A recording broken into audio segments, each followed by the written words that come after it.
People like you don't belong here. 5 words. That's all it took to silence an entire room. A 20-year-old girl stood frozen in the middle of a crowded luxury motorcycle event, center helmet in hand, cheeks burning, heart shattering, while a grown man in a pressed suit smiled like he had just won something.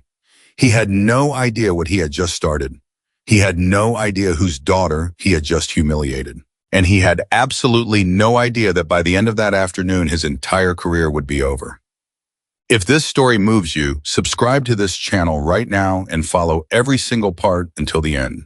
And drop a comment telling me what city you are watching from. I want to see how far this story has traveled. There is a specific kind of pain that doesn't announce itself with tears or screaming. It settles quietly into the chest like a stone dropping into still water. It doesn't splash, it doesn't make a scene, it just sinks slowly, heavily until it reaches the bottom of a person and stays there. Olivia Bennett knew that pain well. She had been carrying it since she was old enough to understand what other people saw when they looked at her father. She was 20 years old. Blonde hair she usually kept tucked under a helmet, blue eyes that noticed everything, and a habit of folding herself small in rooms where she felt unwelcome. Not because she was weak, not because she lacked confidence, but because she had spent the better part of her life becoming invisible in spaces where her last name made people uncomfortable. Bennett, just a last name to most people. But in certain corners of California, that name came attached to a reputation. A leather vest, a set of patches stitched with colors that made strangers cross the street, and mothers pull their children a little closer. Her father was Ryan Bennett, and Ryan Bennett was a Hell's Angel. That was the fact Olivia had grown up alongside. Not as a secret, Ryan never hid who he was, but as a weight she carried differently depending on where she stood. At home, it meant nothing. Her father was just her father, the man who fixed her bike when the chain slipped, the man who made terrible pancakes on Sunday mornings and never admitted they were terrible, the man who sat with her at the kitchen table the night before her college entrance exams and told her quietly and completely sincerely that she was the smartest person he had ever known. But outside their front door, Ryan's identity became a lens through which people looked at Olivia too. And that lens distorted everything. Teachers who smiled a little too carefully at parent-teacher nights. Classmates who whispered things they thought she couldn't hear. Neighbors who watched Ryan's truck pull into the driveway with expressions she had learned to stop trying to interpret. And Olivia had adapted. She smiled wider than she needed to. She dressed conservatively. She worked harder than her classmates, not because she lacked natural ability, but because she needed the grades to speak louder than the last name. She paid her own expenses, took out her own student loans, and made a quiet, unspoken promise to herself that she would never give anyone a reason to reduce her to her father's reputation. She was studying business management at a university in California. She had a 3.8 GPA. She worked 20 hours a week at a coffee shop near campus. She volunteered on weekends when she could.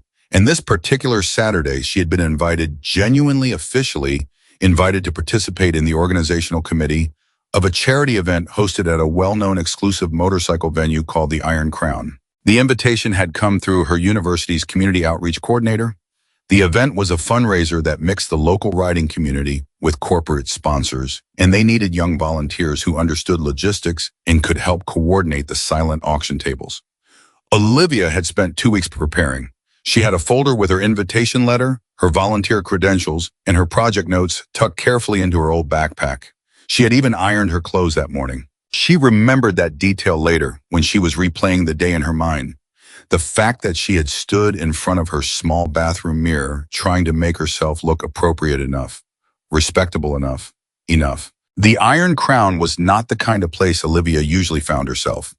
It had high ceilings with exposed industrial beams, polished concrete floors, and the kind of curated vintage motorcycle displays that existed to tell wealthy visitors a story about rugged authenticity without any of the actual roughness. The lighting was soft and expensive. The menu she had heard featured steaks that cost more than her weekly grocery budget. She arrived early the way she always did. 15 minutes before she was expected because she believed that being on time meant being late, and being early was the only way to make a good impression without saying a single word. The front entrance had a check-in table staffed by 2 women in matching black vests.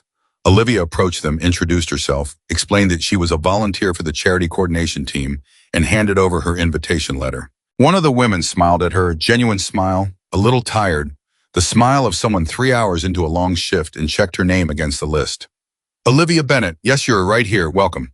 The coordination team is meeting in the main hall, second door on the left. Thank you, Olivia said. She shouldered her backpack, tucked her helmet under her arm, and walked in. That was when she saw him. Charles Whitmore was the kind of man who had built his entire identity around being the authority in whatever room he occupied. Mid-50s, expensive haircut, the kind of posture that comes from decades of looking down at people and deciding in the first 3 seconds exactly what they were worth. I was standing near the entrance to the main hall, talking to a couple in what looked like a business conversation. He was laughing at something. The laugh was loud and deliberate, the kind designed to announce itself to let everyone nearby know that something important and exclusive was happening just out of their reach. He stopped laughing the moment he saw Olivia. She noticed his eyes travel over her the way a scanner reads a label. Efficient, thorough, and already sorting before the reading was complete. Old backpack, simple clothes, motorcycle helmet, no jewelry, no designer anything. Olivia kept walking toward the second door on the left. She had been told where to go. She had her invitation. She had been checked in. She had nothing to explain to anyone. Excuse me. His voice cut across the lobby. Not loud, not aggressive, but pitched in that particular register that expects absolute compliance without needing to ask twice. Olivia stopped. She turned. Charles Whitmore was walking toward her with the measured pace of a man who had never once in his adult life considered that he might not be in charge of a situation. Can I help you? He asked. He made the word help sound like an accusation. I'm a volunteer for the charity coordination, Olivia said. She kept her voice even. She had practice at keeping her voice even. I was just checked in at the front. My name is on the list. Your name is on the list, Charles repeated, as though she had just said something mildly amusing. Yes. And who exactly invited He paused, and the pause lasted exactly long enough to be deliberately uncomfortable. Volunteer like yourself to an event of this caliber. Olivia opened her backpack and pulled out her folder. She had it organized. She had anticipated needing to prove herself because she always anticipated needing to prove herself. My university's community outreach coordinator contacted the foundation organizing the event, she said, handing him the invitation letter. Dr. Patricia Summers. Her contact information is at the bottom if you'd like to verify. Charles took the letter. He looked at it with the expression of a man who had already made his decision and was now simply performing the act of reading. This says you're a student. Yes, a student. He handed the letter back to her without looking up. And you came here on a motorcycle. I have a car, Olivia said, because for a half second she thought clarification might help. I just prefer the bike. Right. He looked at her backpack, at her helmet, at her general existence in his lobby. And your father, do you come from a family with any connection to the riding community? The question landed like a trap, snapping shut, because they both knew it wasn't a question about motorcycles. Olivia felt the familiar stone beginning its descent into her chest, the slow, heavy drop, the settling. My father rides, she said carefully.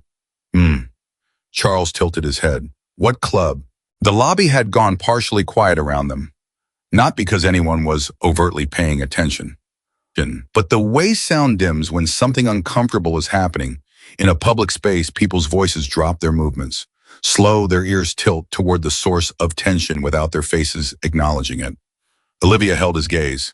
I don't see how that's relevant to my volunteer work, she said. Charles smiled, and that smile was the worst thing he had done so far, because it was the smile of a man who had cornered something smaller than himself and was enjoying the fact. It's relevant, he said, his voice carrying now in a way that suggested he wasn't trying to keep this between them anymore. Because this is a curated event attended by sponsors, donors, and community leaders who have invested significantly in this establishment's reputation. And when someone walks through that door who doesn't fit the profile of our typical attendee, it raises questions about the kind of impression we're presenting to our guests. He was not speaking quietly anymore. 3 or 4 nearby conversations had stopped entirely.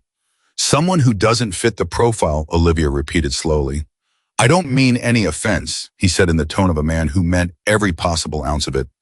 But there's a standard that events of this nature maintain. It's not personal, it's simply the reality of what? Olivia asked. Her voice was still controlled. Barely. Of the fact that certain environments attract certain kinds of people, Charles said. He lowered his voice just slightly, but not enough. And sometimes people misunderstand where they belong. The silence in the room now was complete. At least 20 people had stopped pretending not to listen. Two women near the bar were watching with expressions that had moved from curiosity to visible discomfort. A man in a polo shirt near the coat check was looking at his shoes. A young server carrying a tray of glasses had slowed to a halt several feet away, pretending to adjust something on her tray. Olivia's fingers tightened around the strap of her backpack. She didn't let herself look at anyone else in the room. She knew if she looked around and saw even one sympathetic face, it would undo the composure she was barely holding together. And she refused to come apart in front of Charles Whitmore. She refused to give him that. I was invited, she said quietly. My name is on the list. I have my invitation letter. I'm here to help with the charity coordination, which is exactly what this event is supposed to be about. Yes, Charles said pleasantly. And I'm sure the coordinators will understand if we find someone a bit more. He paused again. Suitable. Suitable, she repeated, for the atmosphere we're maintaining. She looked at him for a long moment. And in that moment, she was not 20 years old, standing in a lobby with a backpack and a helmet. She was every moment she had ever shrunk herself, every classroom where she had worked twice as hard to be taken half as seriously. Every conversation where someone had looked at her last name and decided they already knew everything they needed to know. Maybe, she said finally, and her voice was so carefully neutral, it didn't even shake. You could explain to me exactly what about my presence here is making you uncomfortable, because I'd like to understand it clearly. Charles smiled again, and this time it was softer, almost sympathetic, which was somehow worse than contempt. It's not about making anyone uncomfortable, sweetheart. The word hit the room like a slap, sweetheart.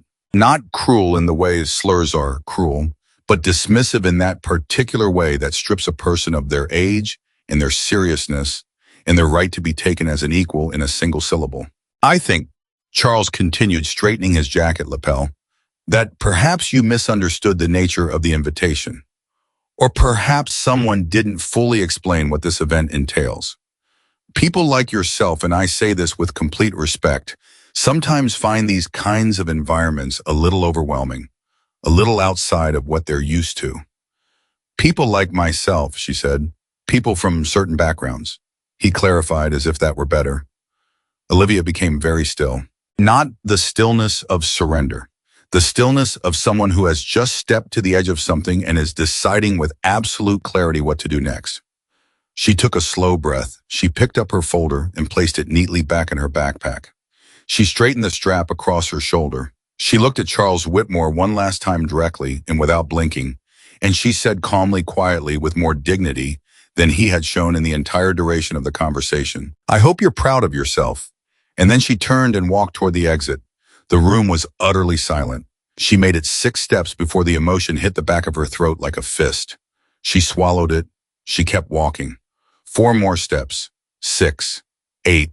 She was almost at the door when she heard one of the women near the bar say something under her breath to her companion. Something that sounded like someone should do something. Olivia did not stop walking. Because she had spent 20 years learning that the kindness of strangers, however genuine, does not undo the weight already pressing on your chest. And right now, all she wanted was to be outside, away from the expensive lighting and the polished floors and the satisfied expression on Charles Whitmore's face. She pushed through the front door. The afternoon air hit her face. She stood on the sidewalk and breathed in one long, deliberate breath and felt her eyes stinging and hated herself for it, because she had promised herself years ago that she would never cry over someone who wasn't worth her tears. She pulled out her phone. She stared at her father's contact for a long moment. She almost didn't call. She almost never called Ryan when things like this happen, because calling him meant explaining it. And explaining it meant watching him feel the helpless anger that fathers feel when they can't protect their children from a world that has already moved on from the injury before they can even arrive. But her thumb pressed the call button before she had finished reasoning herself out of it. It rang twice. Hey, sweetheart. His voice, rough and warm and completely familiar. The voice of a man who could fix anything mechanical and some things that weren't. You good? Olivia opened her mouth to say yes, I'm fine, nothing's wrong, just wanted to say hi. Instead, silence came out, 2 seconds of it, just silence and the sound of her own breathing.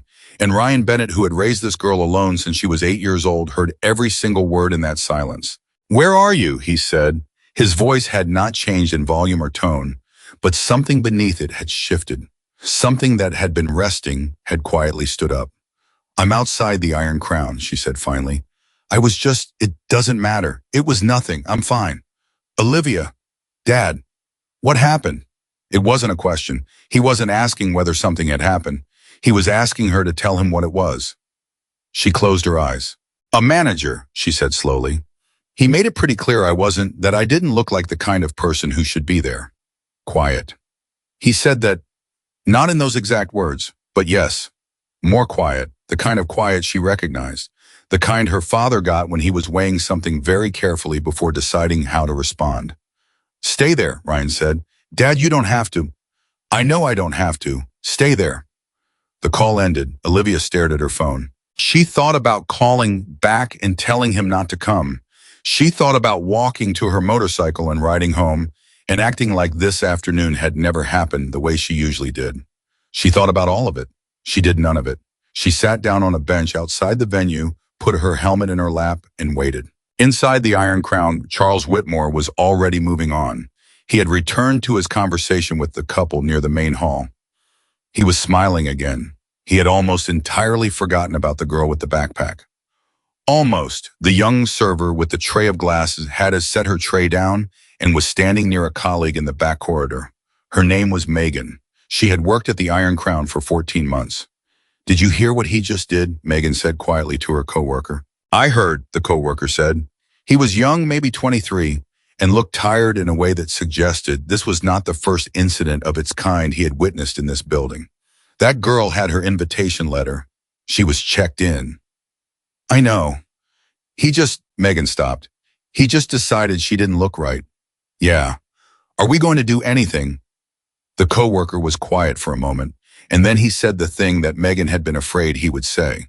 "What would we do? He's the manager." Megan picked her tray back up. Her jaw was tight. She had been in Olivia's position once. Not in this building. Somewhere else in another room in front of another person who had looked at her and decided she was less than. She remembered what it felt like to have a lobby full of people watch it happen and then go back to their conversations. She glanced toward the front entrance. She wondered for a moment if the girl was still outside. She wondered if anyone was going to show up for her. She didn't have to wonder long. The front doors of the Iron Crown opened for the second time that afternoon.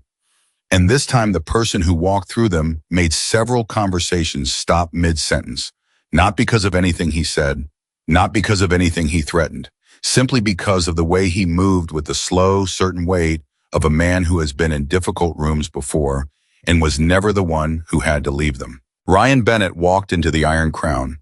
He was wearing his vest. The leather was old and soft creased along the shoulders in the way leather gets from years of actual use rather than display.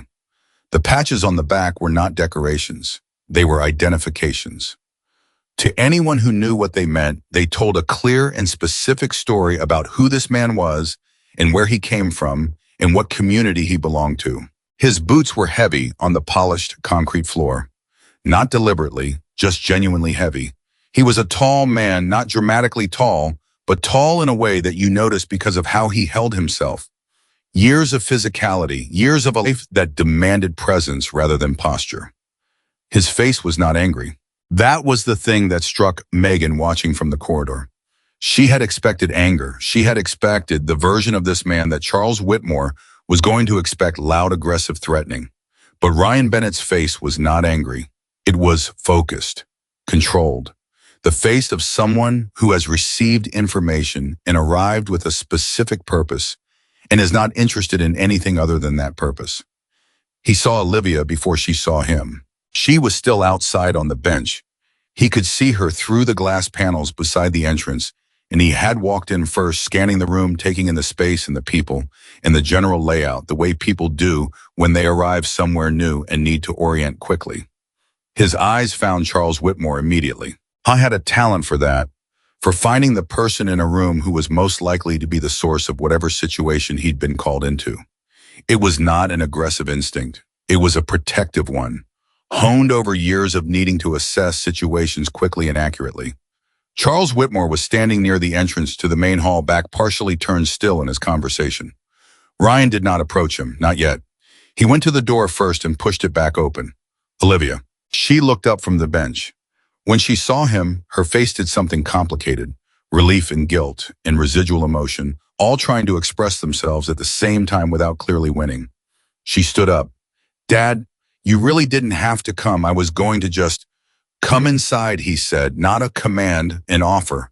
The kind where the offering hand stays steady no matter what the answer is. Dad, I'm not here to make a scene, he said. And he said it quietly enough that it was only for her. I'm just here. Okay, come inside with me. She looked at him for a moment. She was searching the way she always did for the thing beneath what he was saying, for whether he was actually calm or whether he was using calm as a container for something that was going to come out sideways. What she found was just him, just her father, standing on the other side of a door, asking her to come back inside a room that had just treated her like she didn't matter. She walked through the door. Ryan let it close behind them both. He put his hand briefly on her shoulder just for a second, just long enough to say, I'm here, in the language that didn't require words, and then he looked across the lobby. Charles Whitmore had turned around. He had heard the door. He had glanced over the way anyone glances when movement enters their peripheral vision. And then he had seen Ryan. The vest registered first. That was always how it worked. The patches, the leather, the particular visual vocabulary of the Hells Angels. It activated something in Charles Whitmore that was not quite fear but was adjacent to it. An alertness, a sudden recalibration of his reading of the room. He straightened up.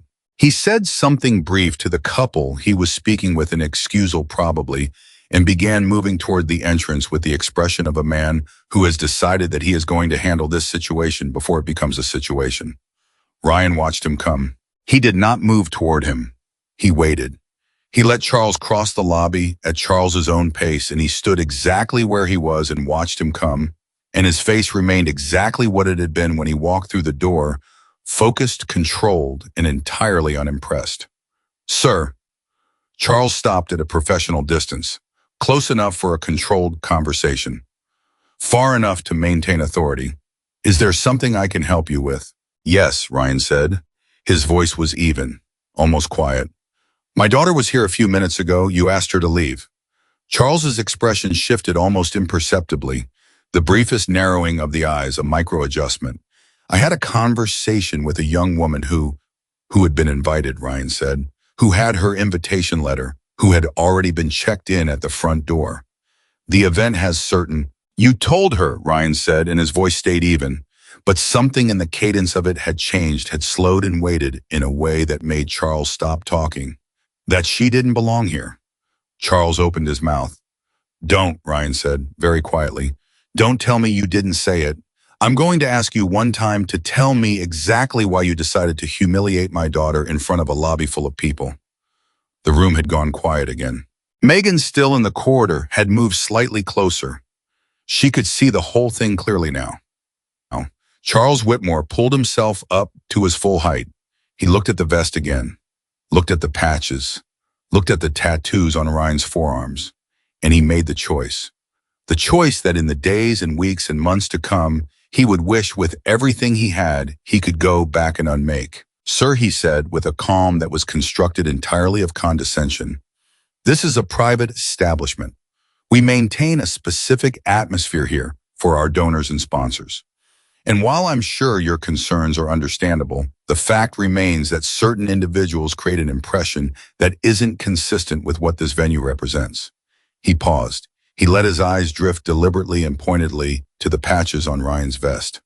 I think you understand what I mean. The room held its breath. Ryan stared at him, not with rage, not with the explosive anger Charles had clearly been bracing for the outburst. He had built his posture and his tone against like a wall against an expected flood. With something much quieter, with the expression of a man standing at the edge of a deep disappointment, looking down into it and recognizing it for exactly what it was. You judged my daughter, Ryan said slowly, based on what you thought you knew about me.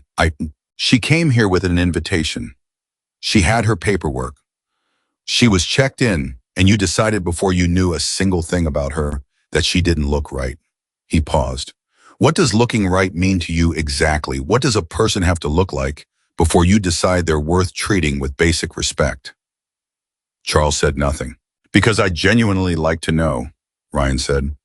I'd like to understand the standard you're working from. The one that let you look at a 20-year-old girl who ironed her clothes and organized her folder and arrived early because she wanted to make a good impression and decide she wasn't good enough to stand in your lobby. Something shifted in Charles Whitmore's expression. It was small, almost invisible, but it was there. I was simply maintaining. You were humiliating someone who couldn't defend herself without it costing her something, Ryan said. And you knew that. You counted on it. You counted on the fact that she was going to stay quiet because she spent her whole life staying quiet in rooms like this, because she thinks that's what she has to do to be taken seriously by people like you. His voice had not risen, not once. That was the thing that the people watching would later try to describe and find themselves unable to quite capture. The fact that everything he said had been said at a completely normal volume. That there had been no explosion, no threat, no performance. Just a man saying true things. People like me, Charles said, and there was something faintly defensive in it now that hadn't been there 30 seconds ago. Yes, Ryan said, people who stand in rooms that feel like power and use that feeling to make other people feel small. He looked at Charles for a moment longer. You don't know anything about me. You decided you did, and you made the same decision about my daughter before she said a single word. The silence in the room was complete, and into that silence from the direction of the main hall came the sound of purposeful footsteps approaching. The events director had just been informed that there was a situation at the front entrance. His name was David Harrison, and the moment he turned the corner and saw the man standing across from Charles Whitmore, his face did something no one in the room expected. It broke into recognition, not the recognition of someone processing a familiar face. The recognition of someone who is genuinely, unexpectedly stunned to find a person they know and respect standing in the middle of what is clearly a very bad situation. Ryan, David Harrison said. The entire room turned to look at him. Charles Whitmore turned to look at him. David was already crossing the lobby. He passed Charles without stopping and extended his hand to Ryan, and the handshake that followed was not the handshake of a business acquaintance. It was warm. It was solid. It was the handshake of two people who had shared something real. Ryan Bennett, David said, I had no idea you were coming today. I wasn't planning to, Ryan said, but something came up. David looked at him.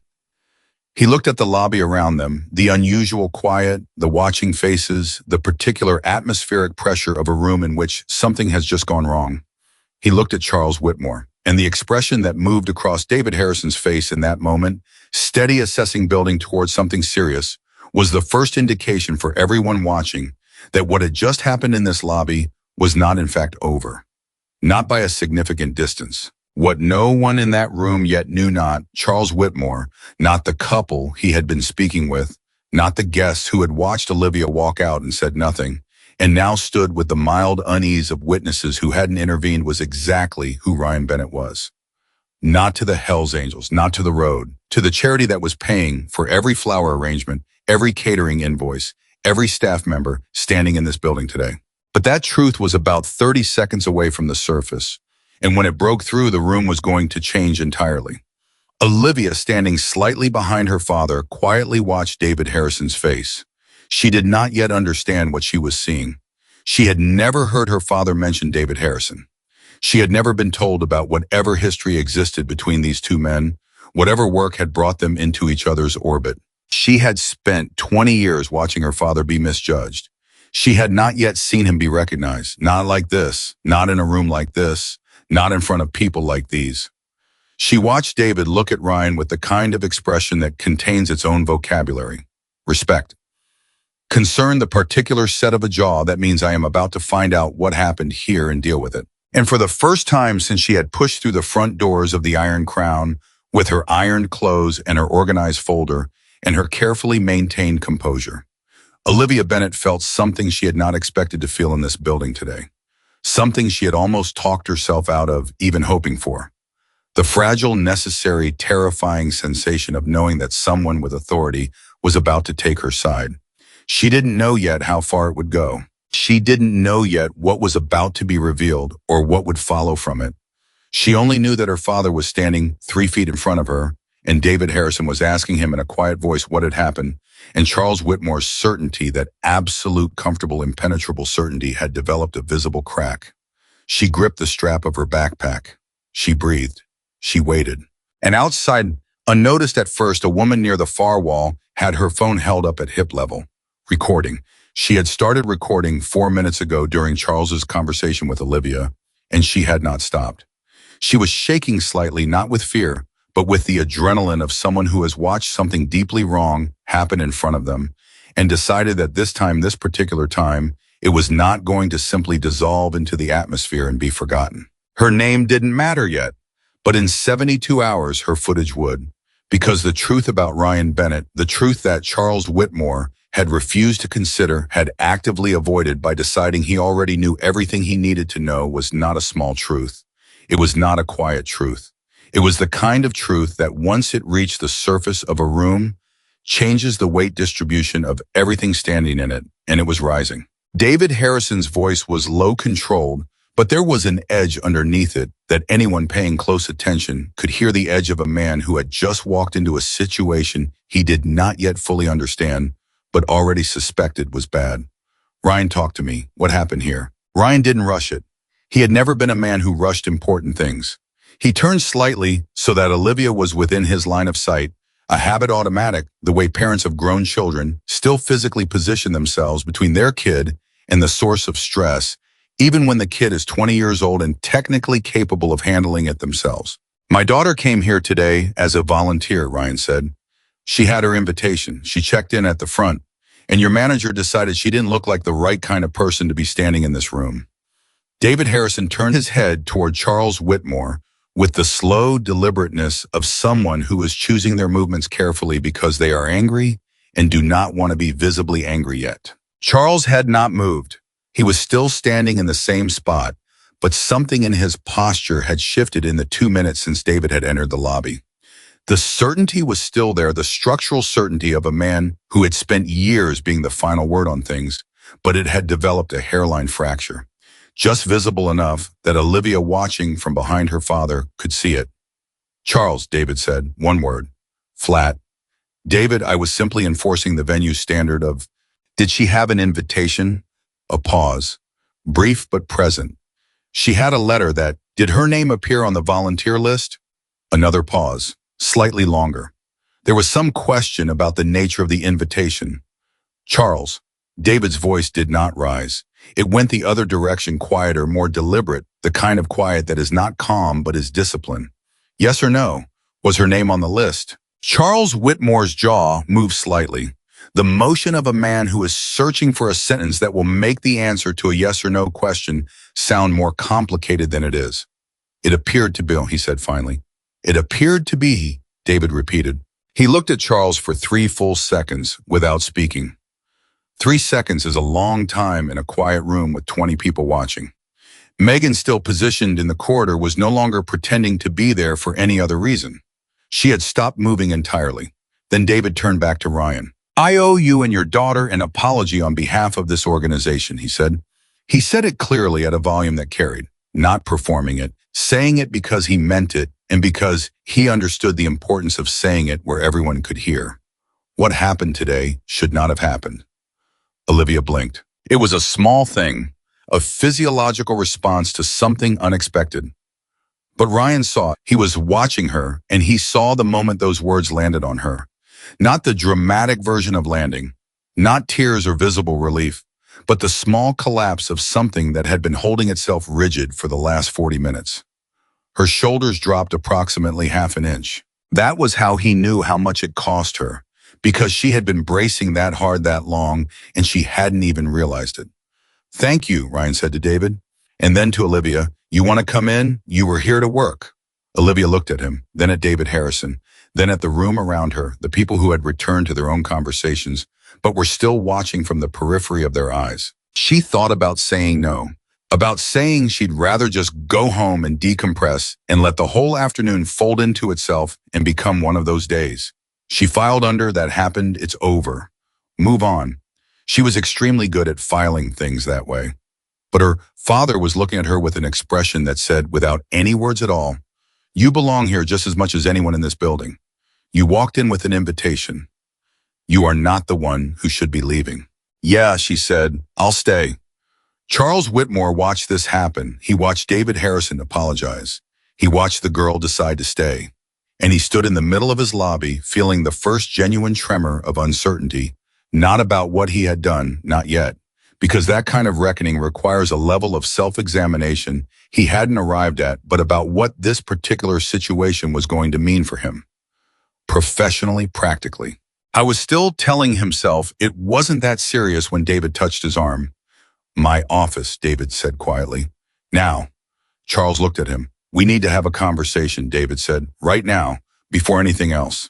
It was not a suggestion. The grammar of it was a request, but the weight of it was a directive. And Charles had worked with David Harrison long enough to know the difference. He followed David toward the back of the building. And Megan, still in the corridor, pulled out her phone and sent a text to 3 of her coworkers who were working the back service area. "Something is happening. Stay close. I'll explain when I can." She pressed send. She looked up, and she noticed for the first time the woman near the far wall, the one who had been standing still for the past several minutes with her phone angled downward, but not, Megan realized, pointed at anything on the floor. Megan recognized the posture. She had seen it before at concerts, at protests, at moments when ordinary people decided they were watching something that should not be allowed to simply disappear.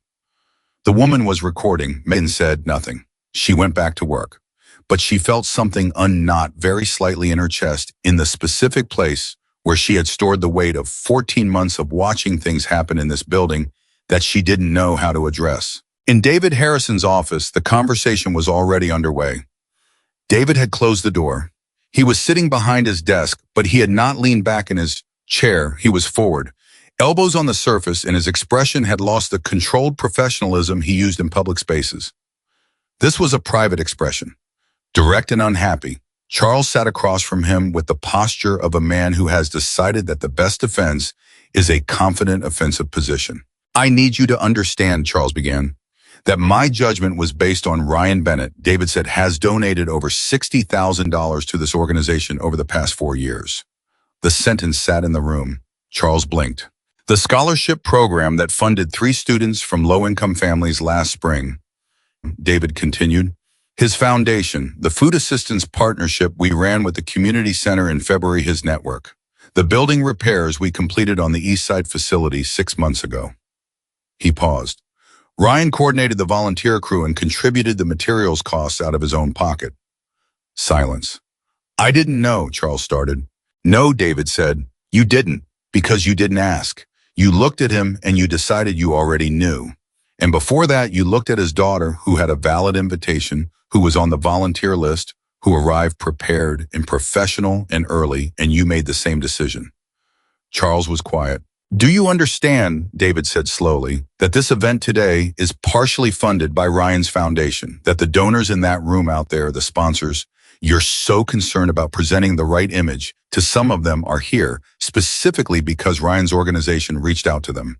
Charles Whitmore's face had undergone a visible transition.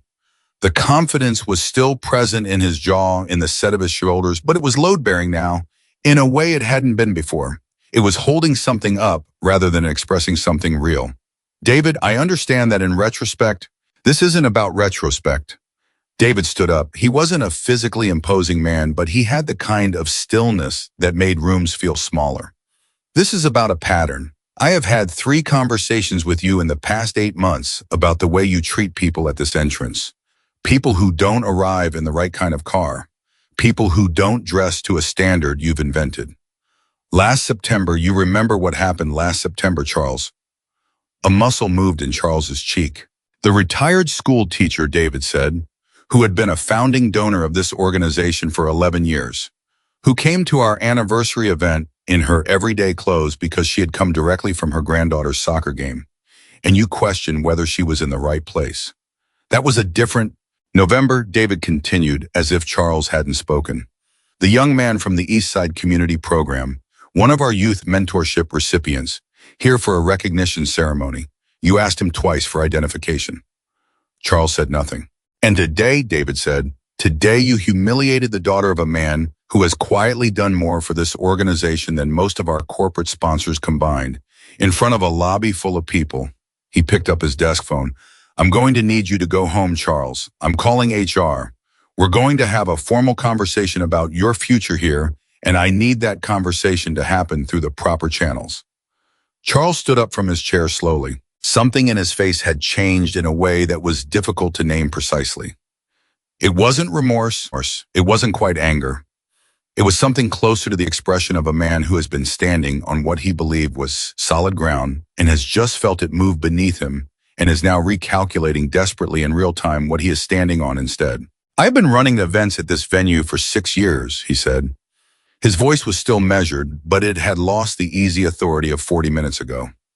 I have maintained standards that— Go home, Charles, David said quietly. The walk from David's office back through the building was the longest Charles Whitmore had taken in recent memory. He went through the back corridor to avoid the lobby. He retrieved his jacket from the coat hook near the service entrance. He pushed through the side door into the afternoon. He sat in his car for a long time without starting the engine. Meanwhile, in the lobby of the Iron Crown, Olivia had found the charity coordination team. There were 6 of them, 4 university volunteers and 2 staff members from the foundation, and they were gathered around a table near the silent auction display, reviewing the layout and the item descriptions. When Olivia introduced herself, the team lead, a woman named Sandra, mid-30s, efficient and warm in the way of someone who has run enough events to multitask emotional intelligence with logistical problem-solving, looked up from her clipboard and smiled. Olivia, we've been waiting for you. Dr. Summers told us great things. Here, take this. She handed her a volunteer badge and a printed worksheet. We need someone to verify the auction items against the donor list. Can you handle that? Yes, Olivia said. Absolutely. And just like that, with the quiet efficiency of a person who shows up and gets to work, she was in the room, doing exactly what she had come to do. Ryan watched from near the entrance for a moment. He watched his daughter take the clipboard, watched her pull a pen from her backpack, watched her engage immediately with Sandra, asking a clarifying question about the format of the donor list, nodding at the answer, moving toward the first table with the purposeful stride of someone who has a task and intends to complete it. He exhaled slowly. He had not been aware of how tightly he was holding his breath until he let it go. I was about to step outside. He had no reason to stay. His presence in the building now felt like it might complicate things for Olivia, rather than help them when David Harrison reappeared from the back corridor and crossed the lobby toward him. Ryan, he stopped beside him, lowering his voice. I sent Charles home. I've initiated a formal HR review. I want you to know that what happened today will be addressed through every appropriate channel. Ryan looked at him. I appreciate that, David. I also need to ask you something. David paused. The woman near the window, she's been recording for a while. I noticed her when I came back through. I need to know, do you want me to ask her to stop, or is that— Not my call, Ryan said immediately. She's been here throughout the whole thing. Then she made her own decision, Ryan said. What she does with it is her business. David nodded slowly. You're not going to escalate this publicly. No. Even though you'd have every right to. This was about my daughter, Ryan said simply. Not about me. David was quiet for a moment, the kind of quiet that comes from being genuinely moved by someone's restraint in a situation where anger would have been completely justified. For what it's worth, David said. I've known you for 4 years, Ryan. I've watched what your foundation does, how it does it, and I have never once, not once, heard you use any of it as leverage. Not for yourself, not for anything. Ryan didn't respond to that directly. He glanced toward where Olivia was working, head bent over the clipboard, pen moving. She's good, he said quietly. She's going to be really good someday. I believe it, David said. She just needed someone to let her in the door. The sentence dropped between them without any additional weight. Ryan hadn't said it for effect. He said it because it was true, and he wanted it documented, not formally, not on record, just witnessed, just heard. David heard it. He nodded once. What neither of them knew yet, what neither of them had any reason to suspect in that moment, was that the woman near the window had finished recording and had stepped outside to make a phone call, that her hands were shaking slightly, that she was telling someone on the other end of the line with the compressed urgency of a person who has just witnessed something and needs to get the words out before they lose their nerve. I got the whole thing, the manager with the girl, and then the father coming in, and the conversation, and the other man confirming who the father was. I got all of it. Clean audio. On the other end of the call, the person said, "Send it to me. I don't know if I should." "You recorded it because you thought people should see it, so let people see it." She stood on the sidewalk outside the Iron Crown. She looked at the footage on her phone, 41 minutes of it. The lobby, the confrontation, Ryan's face when he walked in and found his daughter preparing to leave, Charles Whitmore's expression as David Harrison said, "Go home." All of it. She pressed share. Inside, Megan had finally finished her shift on the floor and had slipped back into the service corridor where her coworker Marcus was leaning against the wall, arms crossed, looking like someone who had been processing something difficult for the past hour. "Did you see what happened?" Megan said. "Saw most of it," Marcus said. "The manager. Gone. David sent him home." Marcus let out a breath. About time. "It's not going to just be today, Marcus." Megan pulled her phone out of her pocket. "Someone recorded the whole thing." Marcus looked at her. "How do you know?" "Because I watched her do it, and I watched her walk outside after." She paused. She looked like someone who knew exactly what they had and was deciding what to do with it. Marcus was quiet for a moment. "Is that a good thing or a bad thing?" he said. Megan thought about the girl with the backpack, the way she had stood in the lobby trying to be invisible, the way Charles Whitmore had smiled when he said "sweetheart," the way the whole room had watched it happen and said nothing. "It's a true thing," she said finally. "And I'm going to be honest with you. I've been here 14 months and I have things I've seen in this building that I've stayed quiet about because I didn't know who would listen. And today I watched Ryan Bennett walk in and say the truest thing anyone has said in this lobby in a long time. And David finally did something about it." She looked at Marcus. "If that footage gets out," she said, "I am going to talk. I have been waiting for a moment where saying something didn't feel like throwing myself off a cliff. This might be it." Marcus looked at his shoes. He was young, he had bills, he had complicated feelings about all of this that he hadn't fully sorted yet. "You sure?" he said. "No," Megan said honestly, "but I'm doing it anyway." She walked away down the corridor. Back in the main hall, Olivia was 4 items deep into the donor verification list when Sandra came to stand beside her, checked her progress, and said casually, not making a production of it, "Our Summers said you're one of the most organized students she's had in the program in 3 years." Olivia looked up. "She's generous. She doesn't give compliments. She doesn't mean. Believe me, I've worked with her." Sandra paused. "Also, what happened when you came in today? I heard a little of it. I'm sorry that was your first experience walking into this space." Olivia was quiet for a moment. "It wasn't the first time something like that has happened," she said, "but thank you." Sandra nodded. She didn't push it further, which Olivia appreciated. She had a gift for knowing when someone needed a comment acknowledged rather than expanded. "Let's get the rest of this list done," Sandra said. "We've got a silent auction to run." And Olivia went back to work. But something had shifted in her chest in the past hour that she was only just beginning to identify. Not the heavy stone of earlier, something lighter, something that felt less like resignation and more like the early tentative formation of resolve. She was going to finish this volunteer project. She was going to do it well. She was going to prove to no one in particular, and everyone in general, that she was exactly who she had always been, prepared, capable, and absolutely in the right place. But she was also somewhere in a quieter part of herself making a different kind of decision. One that she didn't have words for yet. One that had something to do with all the times she had stayed quiet when she shouldn't have, and whether she was going to keep doing that and what it might cost her if she did. Across the lobby, Ryan Bennett was getting ready to leave. He had said goodbye to David. He had told him he'd follow up the following week about the formal process. He had done everything he needed to do in this building. But before he walked out the door, he stopped.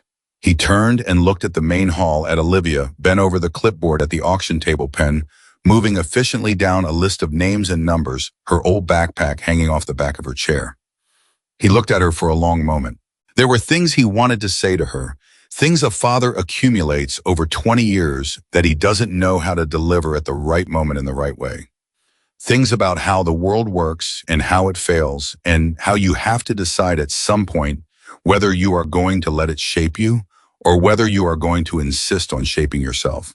He didn't walk in and say them. He texted her instead. 3 words. "I'm heading out." Her phone buzzed on the table beside her. She picked it up, read it, and then she typed back without looking up from the donor list, "Thank you, Dad." He read it in the parking lot, standing beside his motorcycle with the afternoon light going amber around him. He put his phone in his pocket. He put on his helmet. He rode home. And for 20 minutes, traveling along the highway with the wind pulling at the sleeves of his jacket and the familiar weight of the vest on his shoulders, Ryan Bennett allowed himself to feel the full dimension of the afternoon. Not just the anger, which had been real, and not just the relief, which had been significant, but the older, more persistent thing underneath both of them.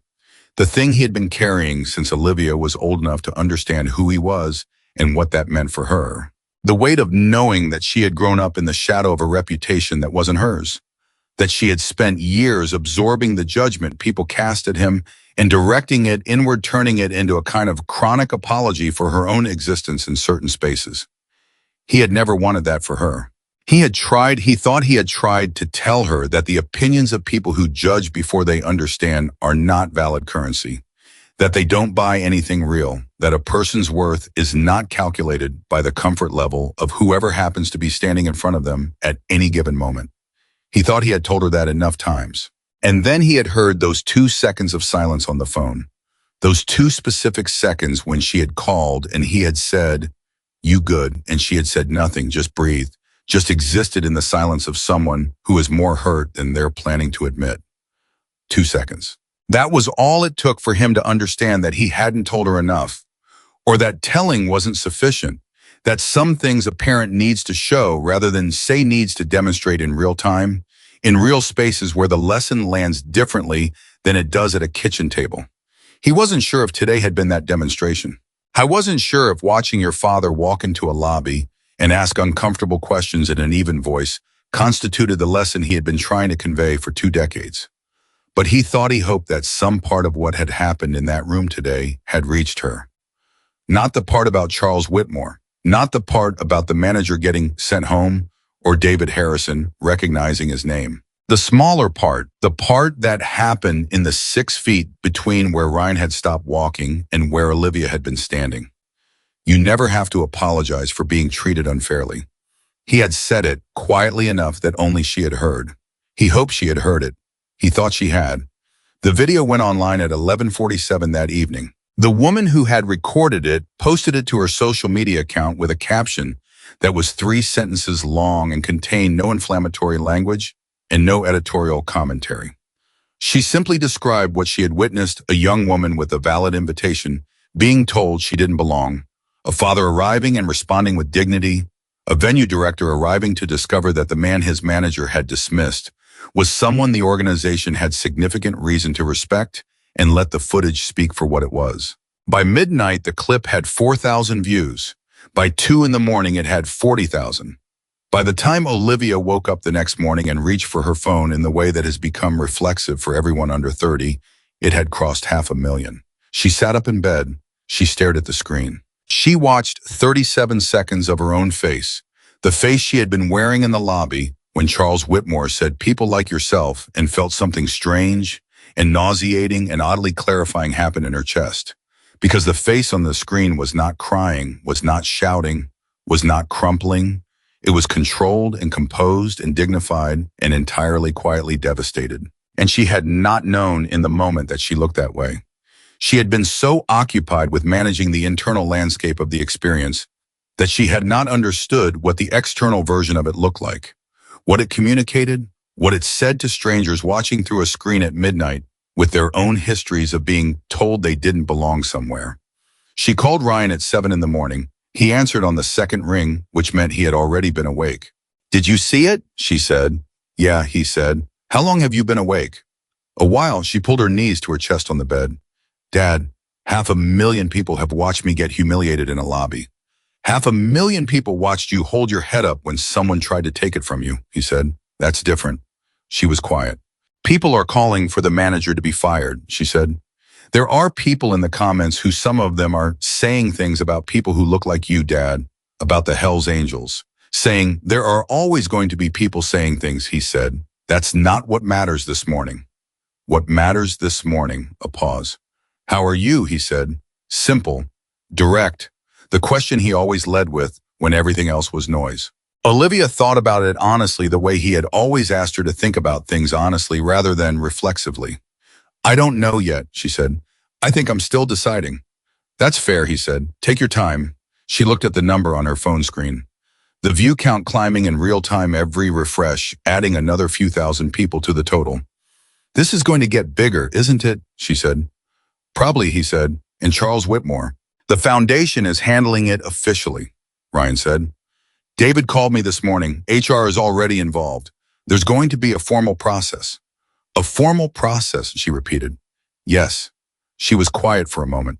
What happens to people like him in a formal process, she said. Ryan was quiet too. Usually, he said, carefully, the process does what it's designed to do if the people running it are honest. And David Harrison is honest. I've seen who he is when there's nothing to gain from being good. So I think he paused. I think what needs to happen is happening. Olivia pressed her lips together. She thought about the lobby, the silence in the room, the people who had watched. Dad, she said, I need to tell you something. I'm listening. When you walked in, she said, when I saw you come through the door, I was embarrassed. For like 1 second, I was embarrassed because I thought people were going to see the vest in the patches and make the same assumptions Charles made, and I was going to have to manage that on top of everything else. She stopped. She made herself finish it. And then I watched you walk across that lobby, she said, and you didn't yell. You didn't make a scene. You walked up to him and you asked him the question nobody else in that room asked. Why did you humiliate my daughter? And I watched his face, Dad. I watched his face when you asked that. And I realized something. Her voice had gotten quieter. The embarrassment I felt for that 1 second. It wasn't about you. It was about me. It was about how long I've been carrying around everyone else's discomfort with who you are like it was mine to manage. Silence. And I'm done doing that, she said. Ryan said nothing for a long moment. When he spoke, his voice was rougher than it had been at the start of the call. Okay, he said, just that, one word. But the way he said it, with that particular quality of a man who has been holding something carefully for a very long time and has just been told he can set it down, made it the longest sentence he had said to her in years. Okay, she said back. And the morning outside her window was ordinary traffic, sounds someone's dog, the familiar ambient hum of a California suburb waking up, but something inside it had shifted. Quietly, without fanfare, in the way of things that are real. The view count kept climbing, and in the comments section among the thousands of strangers weighing in on what they had seen, a woman named Megan was typing a reply to a comment that said someone should speak up about what really goes on in places like that. She stopped typing twice. She deleted it once. She typed it again. She pressed post. I worked there for 14 months, she wrote. I have things to say. Watch this space. Megan's comment sat on the internet for 6 minutes before it got its first reply, then its first 100. By the time she refreshed the page, her phone was vibrating in a way that felt less like notifications and more like something alive trying to get out of her hand. She had not expected that. She had posted the comment the way you drop a stone into water at night. You hear the splash, you know something happened, but you can't see the ripples spreading outward in the dark. She could see them now. I worked there for 14 months. I have things to say. Watch this space. 12 words. She had rewritten them 4 times before posting and nearly deleted them a 5th. And now they were sitting on a public page attached to her real name, with 900 people responding in the first hour, half of them saying, please say more, and the other half saying, be careful, and a smaller number saying things she closed the app to avoid reading. She sat in her car in the parking lot of her apartment complex at 8 in the morning after a night shift. She had stayed late to finish because she did not feel right leaving early even in the middle of everything. She was exhausted in the particular way of someone who has been running on adrenaline for too many hours and is now feeling it drain. Her phone buzzed with a new kind of notification. Not a comment, a direct message. She opened it. It was from a journalist at a regional news outlet. The message was professional, politely worded, and arrived with the specific efficiency of someone who had been monitoring the video since it crossed 100,000 views and had set up alerts for exactly this kind of development. Ms. Megan Torres, I'm a reporter covering this story. I'd like to speak with you at your convenience about your experiences at the Iron Crown. No pressure, completely your call. My number is below. Megan stared at the message. She thought about the school teacher David had mentioned in his office, the founding donor who had come in from her granddaughter's soccer game and been questioned at the door. Megan had been working that day. She remembered it clearly. She remembered the woman's expression, not devastated because the woman was in her 60s and had developed the particular armor of someone who has been made to feel out of place enough times to have built defenses, but tired. Just tired in that way that comes from having to prove yourself in spaces where you've long since earned the right to simply exist. She remembered staying quiet. She remembered telling herself it wasn't her place, that Charles was the manager, that speaking up would cost her something she couldn't afford to lose. She saved the journalist's number. She did not call immediately. She went upstairs to her apartment, drank water, ate something she barely tasted, and sat on her couch for a long time with her phone face down on the cushion beside her. She was not stalling. She was deciding the way serious decisions deserved to be made with the full weight of her attention. What she was really deciding was not whether to talk to a reporter. What she was really deciding was whether she was the kind of person who speaks or the kind of person who watches and stays quiet, and whether she had any standing at all to be angry about watching and staying quiet for 14 months if she was going to keep doing exactly that when the moment actually arrived. She picked up her phone. She called the number. Across the city, Ryan's morning had not been quiet. His phone had been running out of battery since 7 a.m., and he had missed 8 calls before he found his charger and plugged it in and stood there in his kitchen, watching the notifications arrive in batches. He had not posted anything. He had not shared the video. He had not made a statement. He had not even looked at his own name in the comment section of a video that now had, as of 9:17 that morning, just under 3 million views. 3 million. He said it aloud once to see how it sounded and then decided that number was not something he was going to spend energy processing because it was not relevant to anything that actually mattered. What mattered was the call he needed to return to David Harrison. He dialed. David picked up on the first ring. "Ryan, how are you holding up?" "Fine, Ryan said, because fine was the honest answer, and also because fine covered a lot of ground when you were using it to mean not the thing I'm most focused on right now. What's the situation?"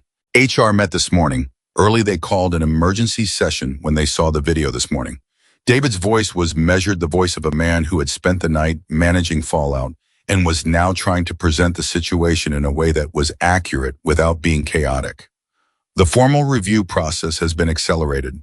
Charles has been officially suspended pending investigation." Ryan was quiet for a moment. "Suspended," he said. "Pending investigation." "Yes." "And the investigation, how long does that take?" "Given the documented pattern we're looking at," David said, "and given the footage that's now public, and given what I expect will be additional testimony from staff members who've indicated they have things to report, Ryan, between you and me, I don't think Charles will be returning to this organization." Ryan absorbed this. "What about the event?" he said. "Yesterday's event, did the charity coordination still happen? Did Olivia's team finish what they needed to?" A brief pause from David. A pause that contained, Ryan recognized a certain quality of surprise, the surprise of a man who had been expecting to discuss a very different set of concerns and had just been asked about a silent auction donor list. "Yes," David said. "Sandra's team completed the coordination. It went well, apparently. I heard specifically that one of the new volunteers was particularly thorough." Ryan almost smiled. "Almost." "Good," but he said. "Ryan," David's voice shifted slightly. "The board is asking whether you or Olivia would be willing to make a formal statement. Not for media, for the internal record. For the investigation. It would strengthen—" "I'll think about it," Ryan said. "Of course, there's no pressure." "I know there isn't," Ryan said. "But there's also no rush from my end to make this about anything bigger than it is." David was quiet for a moment. "Ryan," he said, 3 million people have seen this. It may already be bigger than either of us intended." Ryan leaned against his kitchen counter. He looked out the window at the ordinary morning happening in the ordinary world outside. Someone walking a dog, a car backing out of a driveway, the particular calm of a neighborhood that has not yet heard news that is currently moving through the internet at the speed that news moves now, which is to say without any of the friction that used to give people time to prepare. "What I intended," Ryan said slowly, was to walk into a room and ask a man why he treated my daughter like she was less than. That's all I intended. I know. Everything else is what other people are deciding to do with it. Also true, David said. But Ryan, what other people are deciding to do with it might matter. To people who've had the same thing happen to them and never had anyone walk through the door for them. Ryan didn't answer that immediately. I thought about it honestly the way the statement deserved. He thought about the comment section. He had not read the messages. He had not opened the people. His daughter had described seeing in the footage. Faces he couldn't match to names or stories. People watching from their own lives with their own histories of being told they were in the wrong room for the wrong reasons. He thought about what it cost to stay quiet. He had watched Olivia pay that cost for 20 years. Let me talk to Olivia, he said finally. Of course, David said. They ended the call. Ryan stood in his kitchen. He thought about something his own father had told him once, a long time ago, in a different context about a different kind of confrontation. His father had said, the moment you choose to stay quiet to protect your own peace, make sure you are not spending someone else's peace to pay for it. He had been 22 when he heard that. He had not fully understood it then. I thought he understood it now. He picked up his phone and called Olivia. She answered mid-first ring, which meant she had been holding the phone. How many now? He said. 3.2 million, she said immediately. And Megan Torres, one of the servers from yesterday, she posted publicly that she has things to say. She's already talking to a reporter. Dad, she stopped. This is not small anymore. No, he agreed. People are sending me messages, she said. People I don't know. Hundreds of them. Some of them they're telling me about the times something like this happened to them, about their parents or their kids, or about walking into rooms and being looked at the way Charles Whitmore looked at me and she paused. Just leaving, because they didn't know what else to do. Ryan listened. I didn't know it was going to feel like this, Olivia said. Her voice had the quality of someone working through something in real time, turning it over as the words came out. I thought if something like this ever went public, I'd feel exposed, embarrassed, like people were seeing me at my worst moment. And instead, he said, I feel like the worst moment was the one I had alone on the sidewalk before you came, when I was sitting there deciding whether to call you and trying to talk myself out of it because I didn't want to be a problem. The word problem landed hard. Ryan said nothing. He let it land and sit. The footage doesn't show that part, Olivia continued. Nobody recorded me sitting outside talking myself out of asking for help. But that's the part that I keep thinking about. Because that's the part that's actually the damage, not what Charles said in that lobby. But the fact that my first instinct was to disappear and not tell anyone. Ryan's jaw was tight. She couldn't see it. He kept his voice even. Olivia, he said, David's asked whether we'd be willing to give a formal statement for the internal investigation. Silence. You want to do it, she said. It wasn't quite a question. I want to do whatever you want to do, he said. This is your story more than it is mine.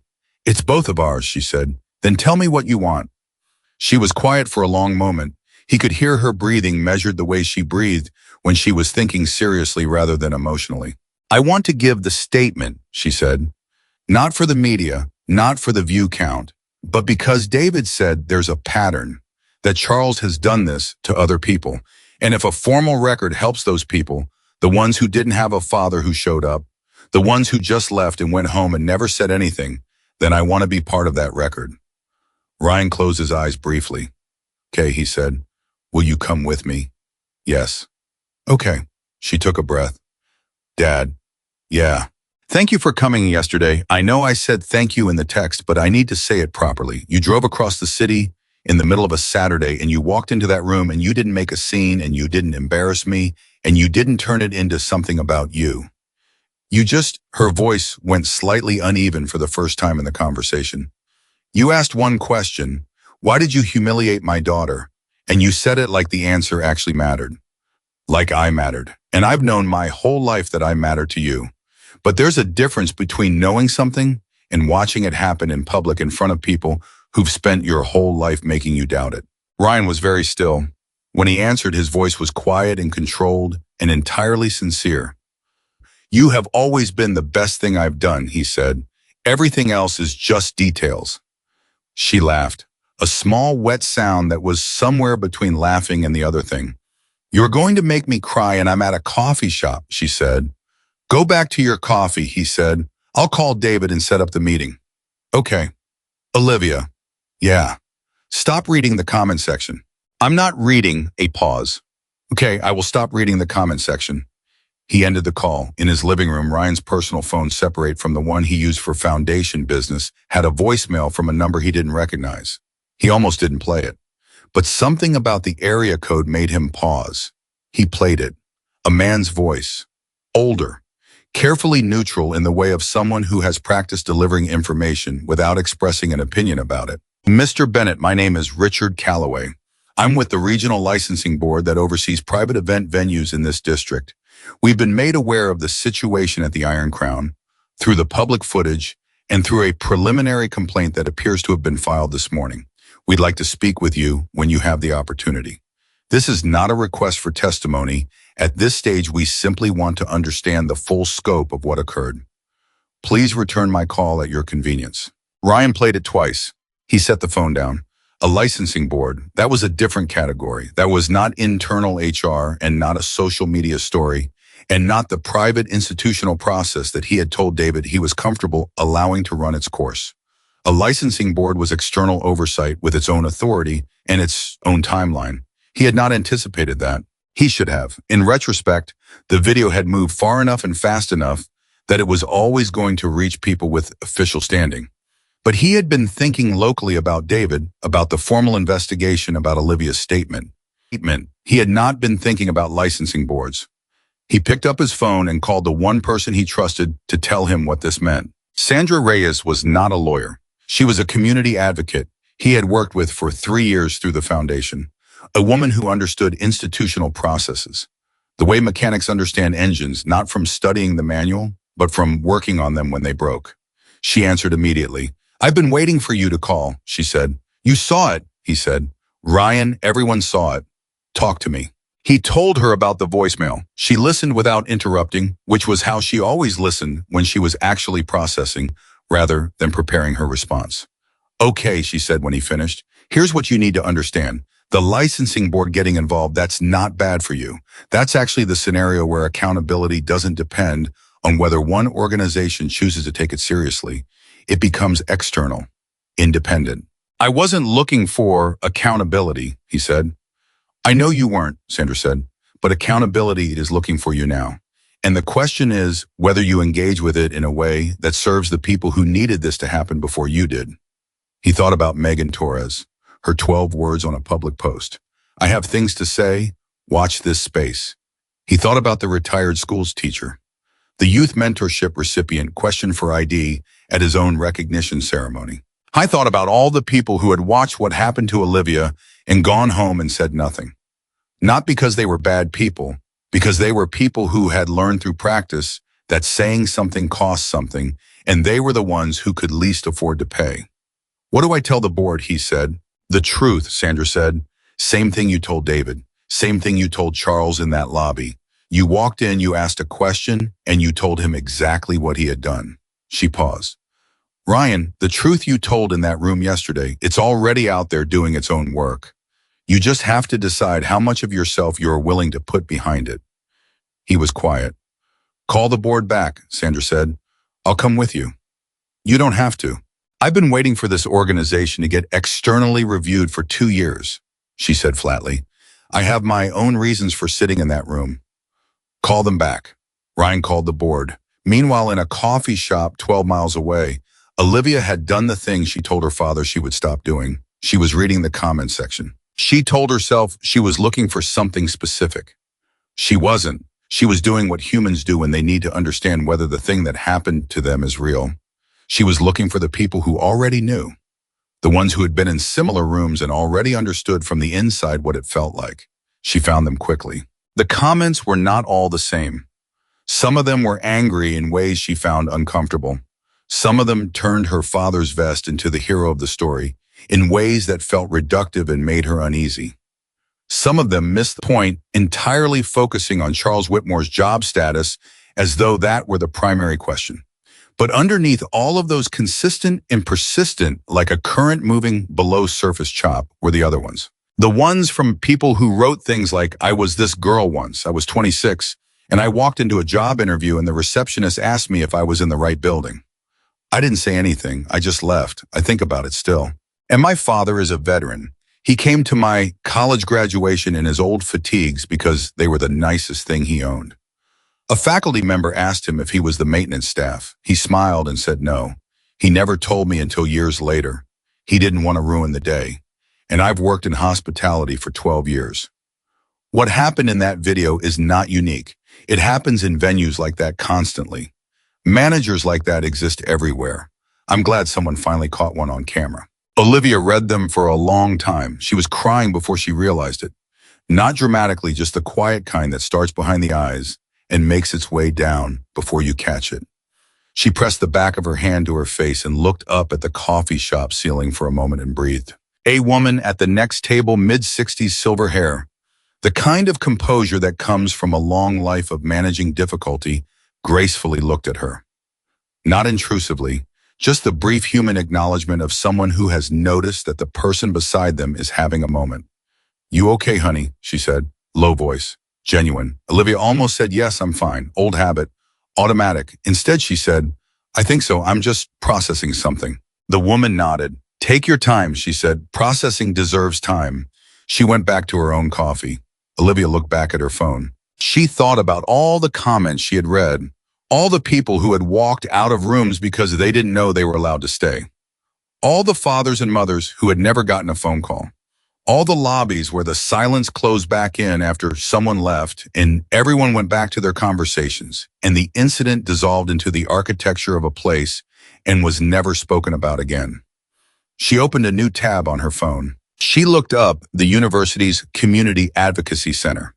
She had been there once briefly during her first semester for an orientation that she had attended because it was mandatory and left 10 minutes early because she had a shift at the coffee shop.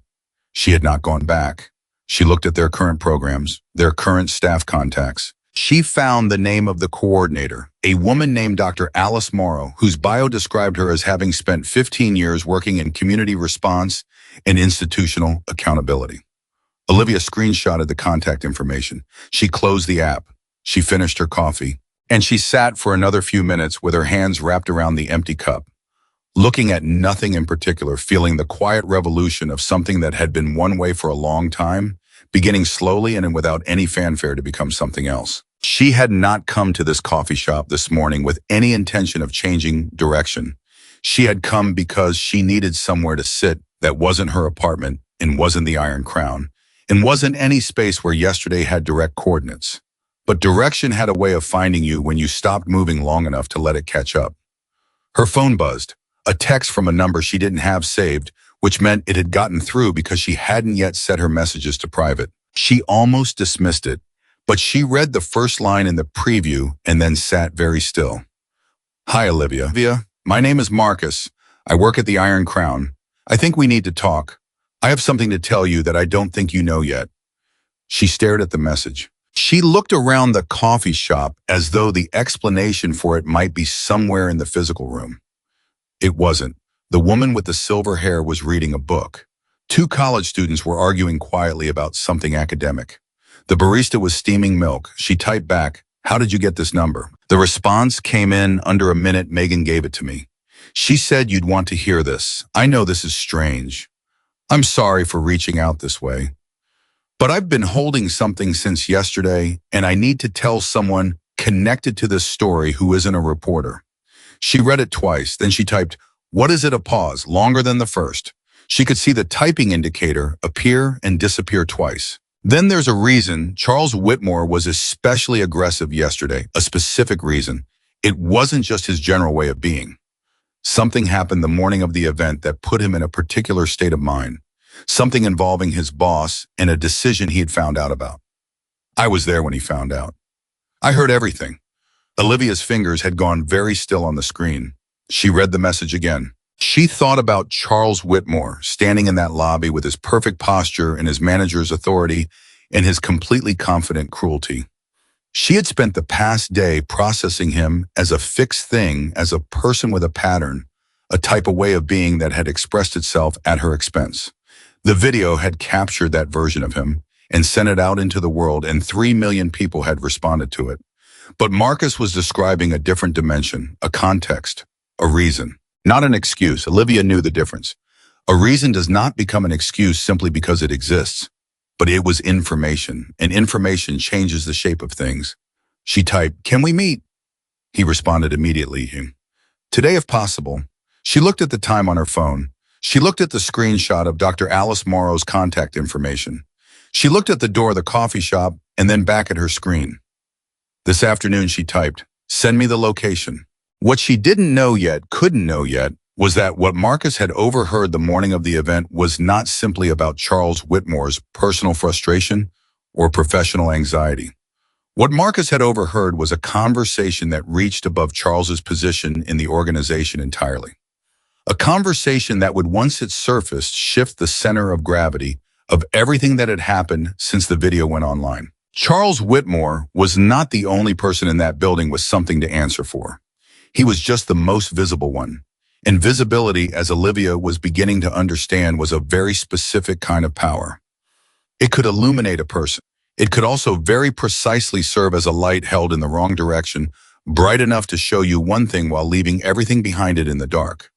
The full picture was darker and more complicated than 3 million people had yet seen. And it was 36 hours away from the surface. Marcus was already at the table when Olivia arrived. I was younger than she expected, maybe 23, 24, with the particular exhaustion of someone who had not slept well and knew it showed and had stopped caring about that somewhere around 3 in the morning. He had a coffee in front of him that he hadn't touched. He was sitting with his hands flat on the table, the posture of someone who has decided to do something difficult and is using physical stillness to keep the decision from changing. He looked up when she walked in. "Olivia." "Yeah." She sat down across from him.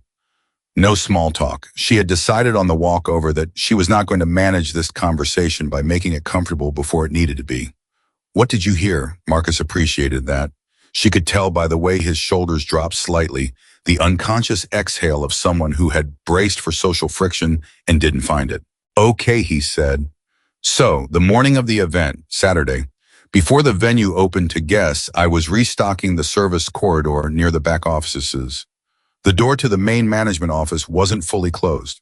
He stopped, recalibrated. "I wasn't trying to listen. But when you're 3 feet from a door and 2 people are arguing, you don't exactly have a choice." "Who was arguing?" Olivia said. "Charles," Marcus said, "and the venue owner." Olivia went very still. "The venue owner," she repeated. "Gerald Marsh," Marcus said. "He owns the Iron Crown outright. David Harrison runs the charitable foundation connected to the events. But Gerald owns the physical space and controls the overall event booking operation. They have a revenue-sharing arrangement. Gerald gets a percentage of every event that runs through the space." "I didn't know that," Olivia said. "Most people don't," Marcus said. "It's not advertised. But it matters because—" He stopped again, picked up his coffee, put it down without drinking. "Gerald told Charles that morning that he was cutting his position. Not suspending him, not reviewing him, eliminating the role entirely and restructuring the management team. Charles found out Saturday morning hours before the event." Olivia stared at him. "Why?" she said. "Because Gerald had received a proposal," Marcus said. "A development proposal for the Iron Crown property. Someone wants to buy the building and the surrounding land and convert the space into a luxury residential complex. It's a significant sale. Significant enough that Gerald has been in preliminary conversations for months. And if the sale goes through, there's no Iron Crown anymore. There's no event business. There's no charity arrangement with the foundation. There's no staff, nothing." The coffee shop around them continued its ordinary operations. Someone ordered a latte. A chair scraped against the floor. Outside, traffic moved. Olivia sat with what Marcus had just told her and felt the shape of the situation rearranging itself in real time. "So Charles found out Saturday morning," she said slowly, "that he was losing his job. His entire position was being eliminated. And then I walked through the door. And he took it out on you," Marcus said. "Not consciously, maybe, but yeah." "That doesn't excuse what he did," Olivia said immediately. "No," Marcus agreed without hesitation. "It doesn't. But here's the part that actually matters. The part I couldn't stop thinking about." He leaned forward slightly. "While Charles was yelling at Gerald, and he was yelling genuinely, He was angrier than I've ever seen him in 14 months of working there. Gerald said something. Gerald told him that the reason the restructuring was being announced now, the reason he'd moved up the timeline, was because of a complaint. Olivia waited. A formal complaint, Marcus said, filed 3 weeks ago by a former donor about the pattern of behavior at the entrance of the Iron Crown, about the way certain guests were being treated by management. He looked at her. The complaint named specific incidents, he said. The school teacher from September. The youth program recipient from November. 2 others I didn't know about. Someone had been paying attention. Someone had been collecting these incidents and documenting them, and they filed a formal complaint with the venue licensing board 3 weeks before your event. Olivia's mouth had gone slightly dry. Who filed it? She said. Marcus shook his head. I don't know. Gerald didn't say a name. But whoever it was, they were thorough enough that the board had already opened a preliminary inquiry. Gerald found out about it and panicked. He decided the fastest way to protect himself in the sale was to cut Charles loose before the inquiry went anywhere that attached liability to the ownership level. So Gerald was already planning to fire Charles, Olivia said, before I ever walked through that door. Yes, and Charles knew it. As of Saturday morning, yes. She pressed her lips together. She was thinking fast, following the threads as they pulled taut. So when David Harrison initiated the HR process after what happened to me, she said he didn't know any of this. I don't think so. David's role is the foundation. He doesn't have visibility into the venue's ownership operations unless Gerald shares it with him. And Gerald has not been, from what I've seen, someone who shares information he doesn't have to share. Marcus, she looked at him directly. Why are you telling me this? Why not tell David or the licensing board directly? He was quiet for a moment. Because I'm 23 years old and I have a lease and student debt, and I've been telling myself for months that it wasn't my place to say anything about the things I was seeing in that building. He held her gaze. And then I watched your father walk into that lobby and say the truest thing anyone has said in that space since I started working there. And I decided that if he could do that with everything people assume about who he is and what he represents, then I could make one phone call or sit across from one person and tell the truth about what I heard. Olivia looked at him for a long moment. Can I tell my father? She said. Yes, Marcus said immediately. Tell whoever you need to tell. I'll back it up. I'll say it on record if I have to. Are you sure about that? I've been sure since 6 this morning when I watched the view count hit 4 million and realized that the thing everyone was watching wasn't even the whole story. She nodded slowly. She pulled out her phone and typed a message to Ryan as she sat there. I'm with someone from the Iron Crown. There's more to this than we knew. I need to talk to you and David together. Can you get to David's office this afternoon? Ryan's reply came in under 2 minutes. Already there, what happened? She looked up at Marcus. Come with me, she said. He looked surprised. Then something in his expression settled into the specific resolve of someone who has just been given a structure for the thing they've been trying to do alone. Okay, he said. They left the coffee shop together. Ryan was sitting in David Harrison's office when they arrived along with Andra Reyes, who had come as promised. The room had the particular atmosphere of a space where serious people have been having a serious conversation for a while. A focused, quiet documents on the desk, 2 phones face up in case of incoming calls. David looked up when Olivia came in. He looked at Marcus. Recognition moved across his face. Marcus, he said, I didn't know you'd be here. I should have come to you directly, Marcus said. I'm sorry I didn't. Sit down, David said. His voice was not unkind. Tell me what you know. Marcus told it the same way he had told Olivia, chronologically with specific details without editorializing. He described the morning, the corridor, the argument, Gerald's words. He was precise in a way that came from having rehearsed it in his head many times before saying it out loud. When he finished, the room was quiet for a long moment. Ryan had not spoken during Marcus's account. He had listened the way he always listened to important information completely with his full attention, without signaling what he was thinking. Only the slight tightening of his hands in his lap indicated that what he was hearing was landing with force. David Harrison, however, looked the way a man looks when a floor he has been standing on with some confidence has just revealed a significant structural problem underneath. Gerald knew about the licensing inquiry, David said, not a question, processing it aloud. Yes, Marcus said, for 3 weeks. That's what he told Charles. David looked at Sandra Reyes. Sandra had been taking notes on a legal pad, her handwriting small and neat and rapid. She looked up without stopping writing. If Gerald was aware of an active licensing inquiry and did not disclose it to the foundation leadership, she said evenly, that creates a material transparency problem with your revenue sharing arrangement.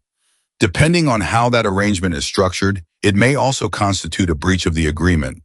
It's structured as a partnership arrangement, David said. We have mutual disclosure obligations. Then yes, Sandra said, this is a problem that extends past Charles Whitmore's employment status. Ryan spoke for the first time. What was the revenue sharing arrangement worth to Gerald annually? He said. He asked it quietly, practically, the way he asked every financial question, not with emotion, just with the need to understand the actual stakes. David looked at him. The foundation brings in approximately $400,000 in annual event revenue through the Iron Crown, he said. Gerald's percentage is 15, so $60,000 a year approximately. Ryan was quiet for exactly 1 second. The same amount my foundation donated over the past 4 years, he said. Nobody said anything. The coincidence of the number sat in the room and nobody quite knew what to do with it because it wasn't actually a coincidence. It was simply the way money moves through organizations that are more entangled than they appear from the outside, flowing in circles that eventually touch their own origins. David, Ryan said, the licensing board called me yesterday morning. I returned the call. They want to meet. Sandra is coming with me. He paused. I think you should come too. David nodded. Yes, he looked at Marcus. And you, I want you to know that what you did today was the right thing. It took courage. Whatever happens with your position at the Iron Crown. I don't think I have a position at the Iron Crown anymore, Marcus said flatly. If Gerald is selling the building, we all know what that means. Then I want you to know, David said, that the foundation will be looking for event support staff as we transition our operations. If you want work, there's work. Marcus looked at him. Something moved across his face that was not quite surprise, but was in the territory of a person recalibrating what they had expected this conversation to cost them. Thank you, he said quietly. Olivia had been sitting beside her father through this exchange, listening. She had not spoken since she walked in, but now she leaned forward slightly and addressed David directly. The person who filed the complaint 3 weeks ago, she said, the one with the documented incidents. Do you know who that was? David looked at her, a pause. I have a suspicion, he said, but I don't have confirmation. Who do you think it was? She pressed. David glanced at Sandra. A communication passed between them that was wordless and brief, the particular shorthand of two people who have worked together through enough institutional situations to have developed a shared language about when to say things and how. There is one person connected to this organization, David said carefully, who has been vocal with me privately about patterns of behavior at this entrance for nearly 2 years. Someone who has seen it happen repeatedly and felt rightly that internal advocacy wasn't producing results. He paused. If she filed formally with the board, I wouldn't be surprised. And I wouldn't blame her. She, Olivia said. David nodded. Can you tell me her name? Olivia said. I think, David said, that she'd rather tell you herself. He picked up his phone and sent a text. The response came back in 90 seconds. David read it. Set the phone down. She'll be here in 20 minutes, he said. Ryan looked at his daughter. She was sitting straight in her chair with her hands in her lap and the expression of someone who is holding a great many things simultaneously. The events of the past 36 hours, the morning's revelations, the specific anticipation of meeting a person who had been fighting the same battle she had only just discovered was being fought. He reached over and put his hand briefly on her arm. She looked at him. He didn't say anything. He didn't need to. She nodded once. 17 minutes later, the door to David's office opened and a woman walked in. She was in her early 60s, silver hair cut practically short, the posture of someone who had spent decades in professional environments and was long past performing anything for the benefit of observers. Her name was Patricia Holden. She had been a founding donor to the charitable foundation connected with the Iron Crown 11 years ago. She had attended more events in that building than she could count. She had been there 18 months ago when Charles Whitmore stopped a youth mentorship recipient at the door and asked for his ID twice. She had been there in September when the retired school teacher was questioned about whether she was in the right place. She had also been there last summer late on a Tuesday afternoon when a mother of 3 in work clothes and a messy bun had shown up to drop off a donation check on behalf of her employer and been told by Charles Whitmore that donations should be arranged through the proper channels and that walk-ins were not appropriate. That mother of three had turned around and left without leaving the check. The donation, $8,000, had gone instead to a different organization. Patricia had watched it happen. She had said something to Charles afterward. He had listened with professional politeness and done absolutely nothing. She had raised it with the venue's administrative contact and been told that management's discretion in handling guest interactions was a standard operational practice. She had raised it with David twice.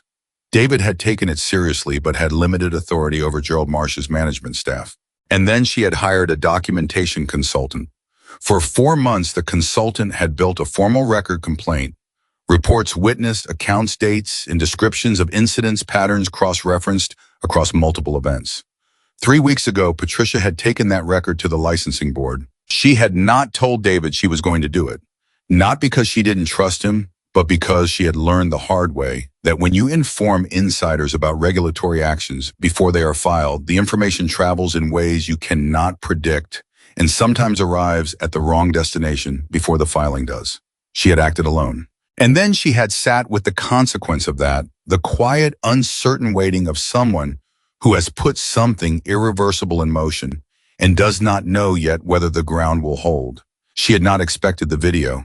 She had not expected Ryan Bennett.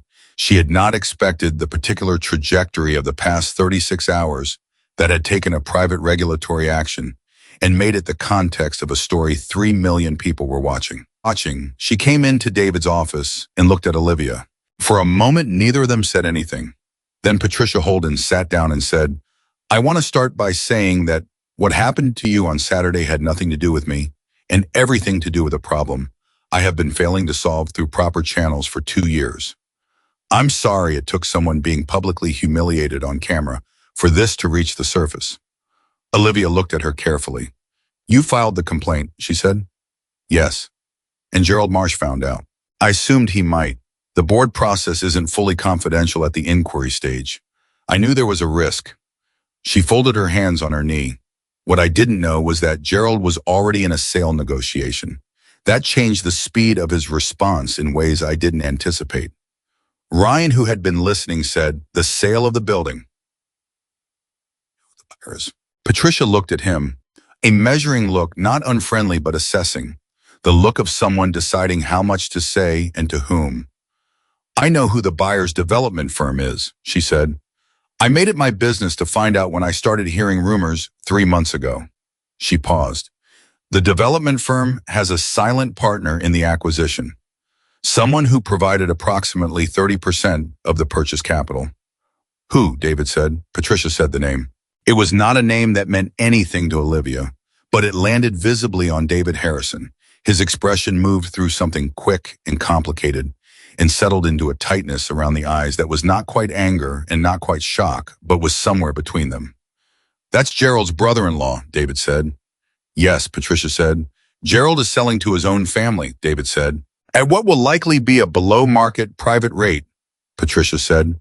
"Structured in a way that the foundation's revenue-sharing arrangement gets dissolved as a casualty of a legitimate business transaction rather than as a deliberate breach, leaving the foundation without a primary event venue, without the revenue, and without any legal recourse because technically a property owner has the right to sell." The room was very quiet. Sandra Reyes had stopped writing. She was looking at Patricia with the expression of someone who has just received a significant piece of information and is rapidly determining its implications. "The complaint to the licensing board," Sandra said. "If the inquiry proceeds and findings are made, does that affect the sale?" "A formal finding of discriminatory practice against a licensed event venue affects the transferability of the venue license," Patricia said precisely. "A buyer cannot inherit a license with an active finding. The sale would require resolution of the licensing issue first, which takes time, which costs money, which complicates a transaction that the seller wants to complete quietly and quickly." "You knew that when you filed," Sandra said. "Yes," Patricia said. "You were trying to slow the sale." "I was trying to create accountability for a pattern of harm," Patricia said. "The effect on the sale was a secondary consequence I considered acceptable." She looked at Sandra steadily. "I want to be clear about that ordering. The accountability came first. The rest of it was collateral. Sandra held her gaze for a moment. Then she nodded once with the particular respect of someone who has recognized a specific kind of integrity. Ryan looked at David. Does the foundation have a contractual provision for this scenario, he said. If the venue is sold, what happens to the charitable programs? We have a 60-day notification clause, David said. His voice had the tight quality of someone keeping control of their response. Gerald is obligated to give us 60 days notice of any ownership change that affects our arrangement. Has he given it? Ryan said. David's jaw tightened. No, he said. Then he's already in breach, Sandra said. She had started writing again. Before the licensing inquiry, before the video, before any of this week. If he's been in sale negotiations for months and has not notified the foundation per the contractual obligation, he is already in breach of your revenue sharing agreement. Yes, David said quietly. He is. He picked up his phone. He looked at it for a moment. Then he set it back down and looked at the people sitting in his office. Ryan, Olivia, Sandra, Marcus, Patricia, and something moved across his face that was not quite grief and not quite anger, but had the quality of a man who has just fully understood the landscape of a situation he has been working in without complete information. I've been running this foundation for 9 years, he said. I thought I understood how the pieces fits together. I thought Gerald and I had a partnership built on something real. He stopped. I need to make some calls.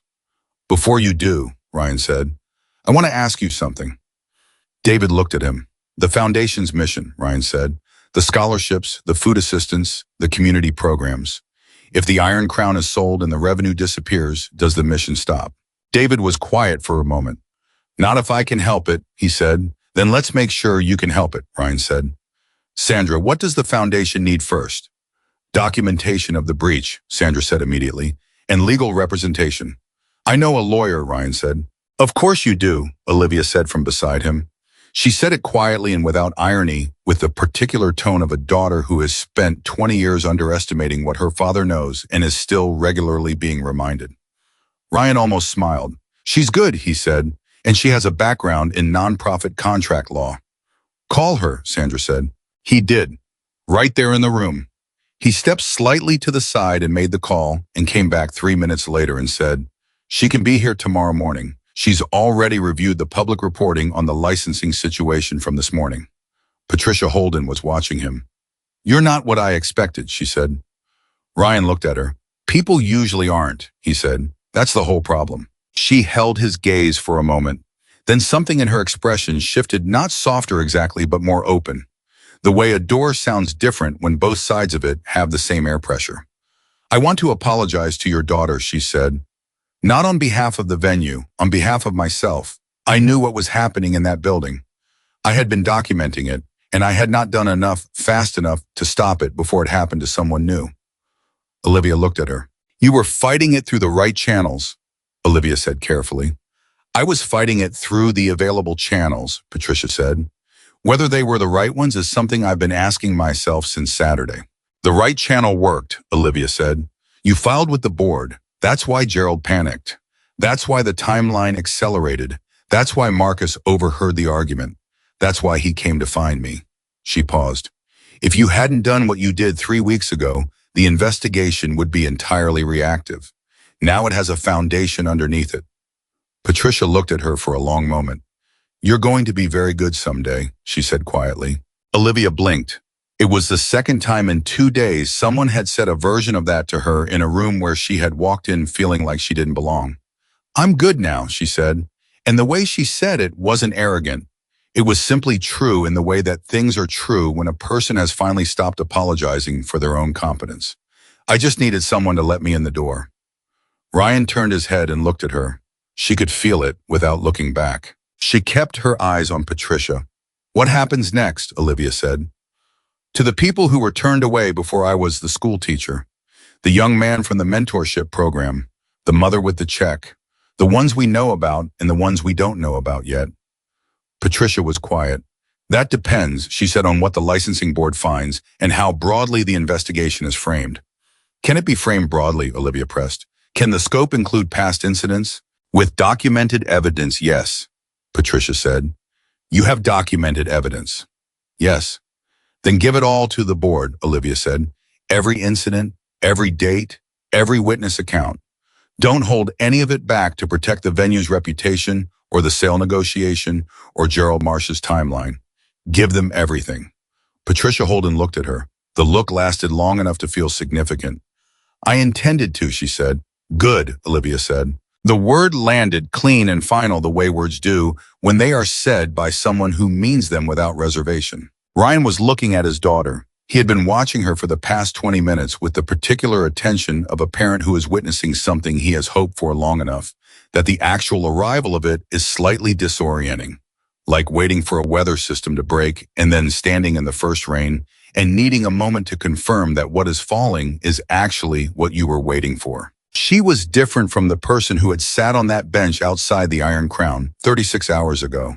Not dramatically different, not in any way a stranger would clock immediately, but different in the specific structural way of someone who has decided something fundamental about themselves, about what they are willing to accept and what they are willing to say out loud, and whose permission they require before they occupy the rooms they have earned the right to occupy. She had walked into David's office today with information and a person and a question she needed answered.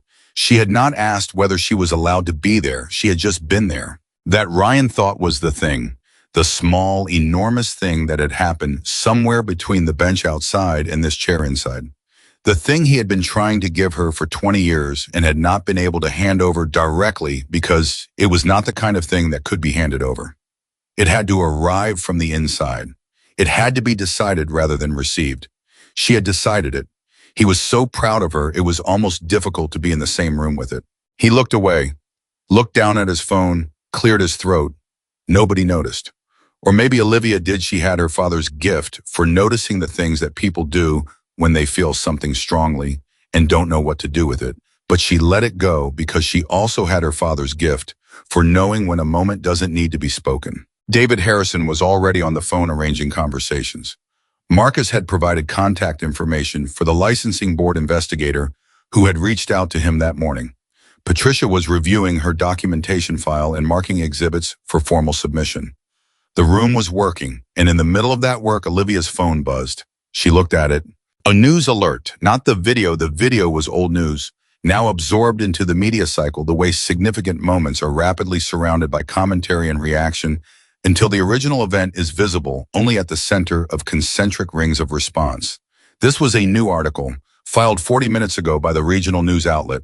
The headline read, Licensing Board confirms active inquiry into Iron Crown venue following pattern of discriminatory entry practices.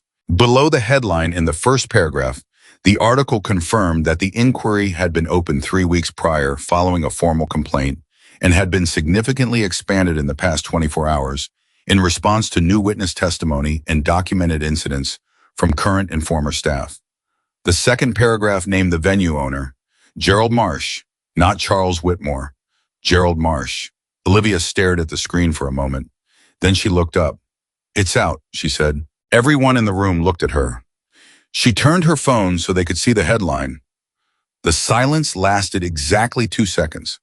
Then David Harrison set down his own phone, looked at the screen, and said in the controlled tone of a man who is managing a significant response, That changes the timeline. Yes, Sandra said, already reaching for her legal pad. Gerald is going to move fast now, David said. Then we move faster, Sandra said. She looked at Ryan.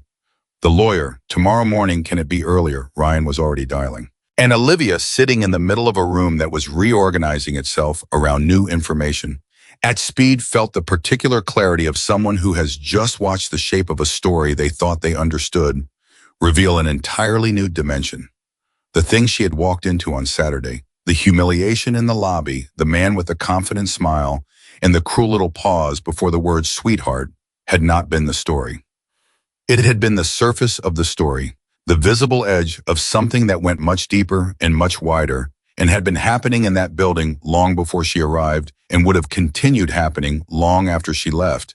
If a woman named Patricia hadn't spent 4 months building a file in a licensing board, hadn't opened an inquiry, and a man in a leather vest hadn't walked through a door on a Saturday afternoon. The story was not about her. It had never been only about her. She had just been the person who happened to arrive at exactly the moment when everything underneath was ready to break through. Her phone buzzed again. She looked at it, a text from an unknown number. She almost dismissed it, but the first line in the preview stopped her. My name is Janet Pierce. I'm the school teacher from September. I just read the article. I want to know what I can do to help. Olivia read it twice. She typed back with hands that were not quite steady. Hi, Janet. I'm Olivia. I'm really glad you reached out. There's a lot we need to talk about. She sent it. She looked up at her father. Ryan was still on the phone arranging, organizing, doing the thing he had always done, building the structure underneath other people's ability to stand upright in difficult situations. He caught her eye briefly. He gave her the smallest nod.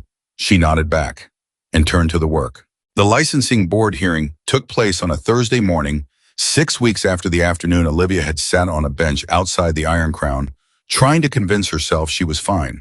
She was not fine that day. She was clear about that now. But she was fine today. The hearing was not a courtroom.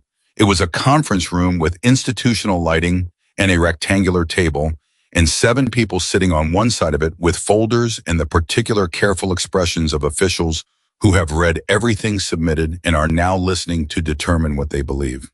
It was not dramatic in the way that television makes these things dramatic. It was methodical and procedural, and in its own way completely merciless, because methodology applied to documented truth has a momentum that personal authority cannot redirect once it is properly in motion. Patricia Holden testified first. She presented her documentation file, 4 months of compiled incidents, witness accounts, dates, descriptions, patterns. She spoke for 40 minutes without notes. She had lived with this material long enough that it had become part of her, and the board could hear that, not as emotion, as precision, the precision of someone who has cared about something long enough to know every detail of it. Megan Torres testified second. She had called the journalist back the morning after she posted her 12 words on the internet, and the conversation that followed had lasted 2 hours and covered 14 months of working in a building where she had watched the same thing happen in different versions to different people and stayed quiet each time because she believed silence was the cost of her rent. She had stopped believing that somewhere around the 4th million views. She said all of it on record clearly without flinching. Marcus went third. He told the story of the corridor and the argument and what Gerald Marsh had said to Charles Whitmore on the morning of the event. He was nervous. His hands were not entirely steady on the table, but his voice was level the entire time, and the board noted his account without interruption.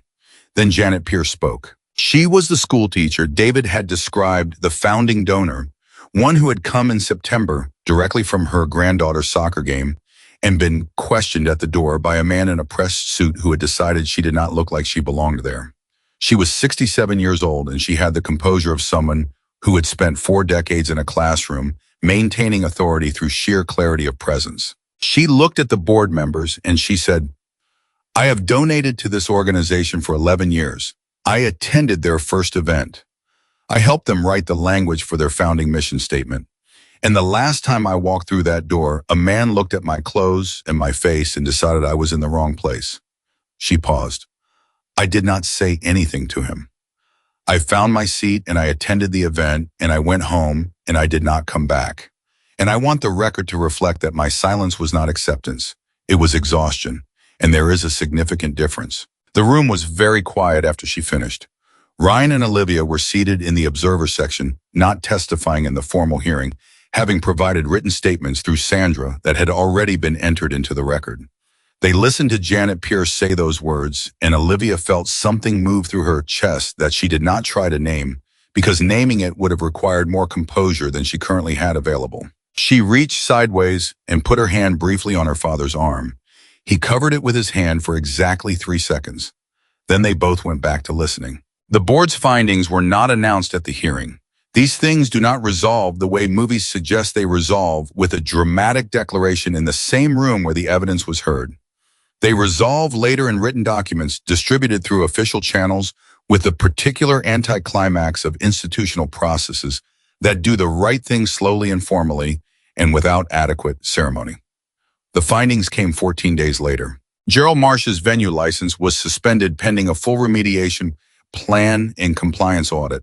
And the property sale to his brother-in-law's development firm was halted by the licensing complication and subsequently collapsed when the buyer withdrew, citing the liability of an ongoing regulatory finding.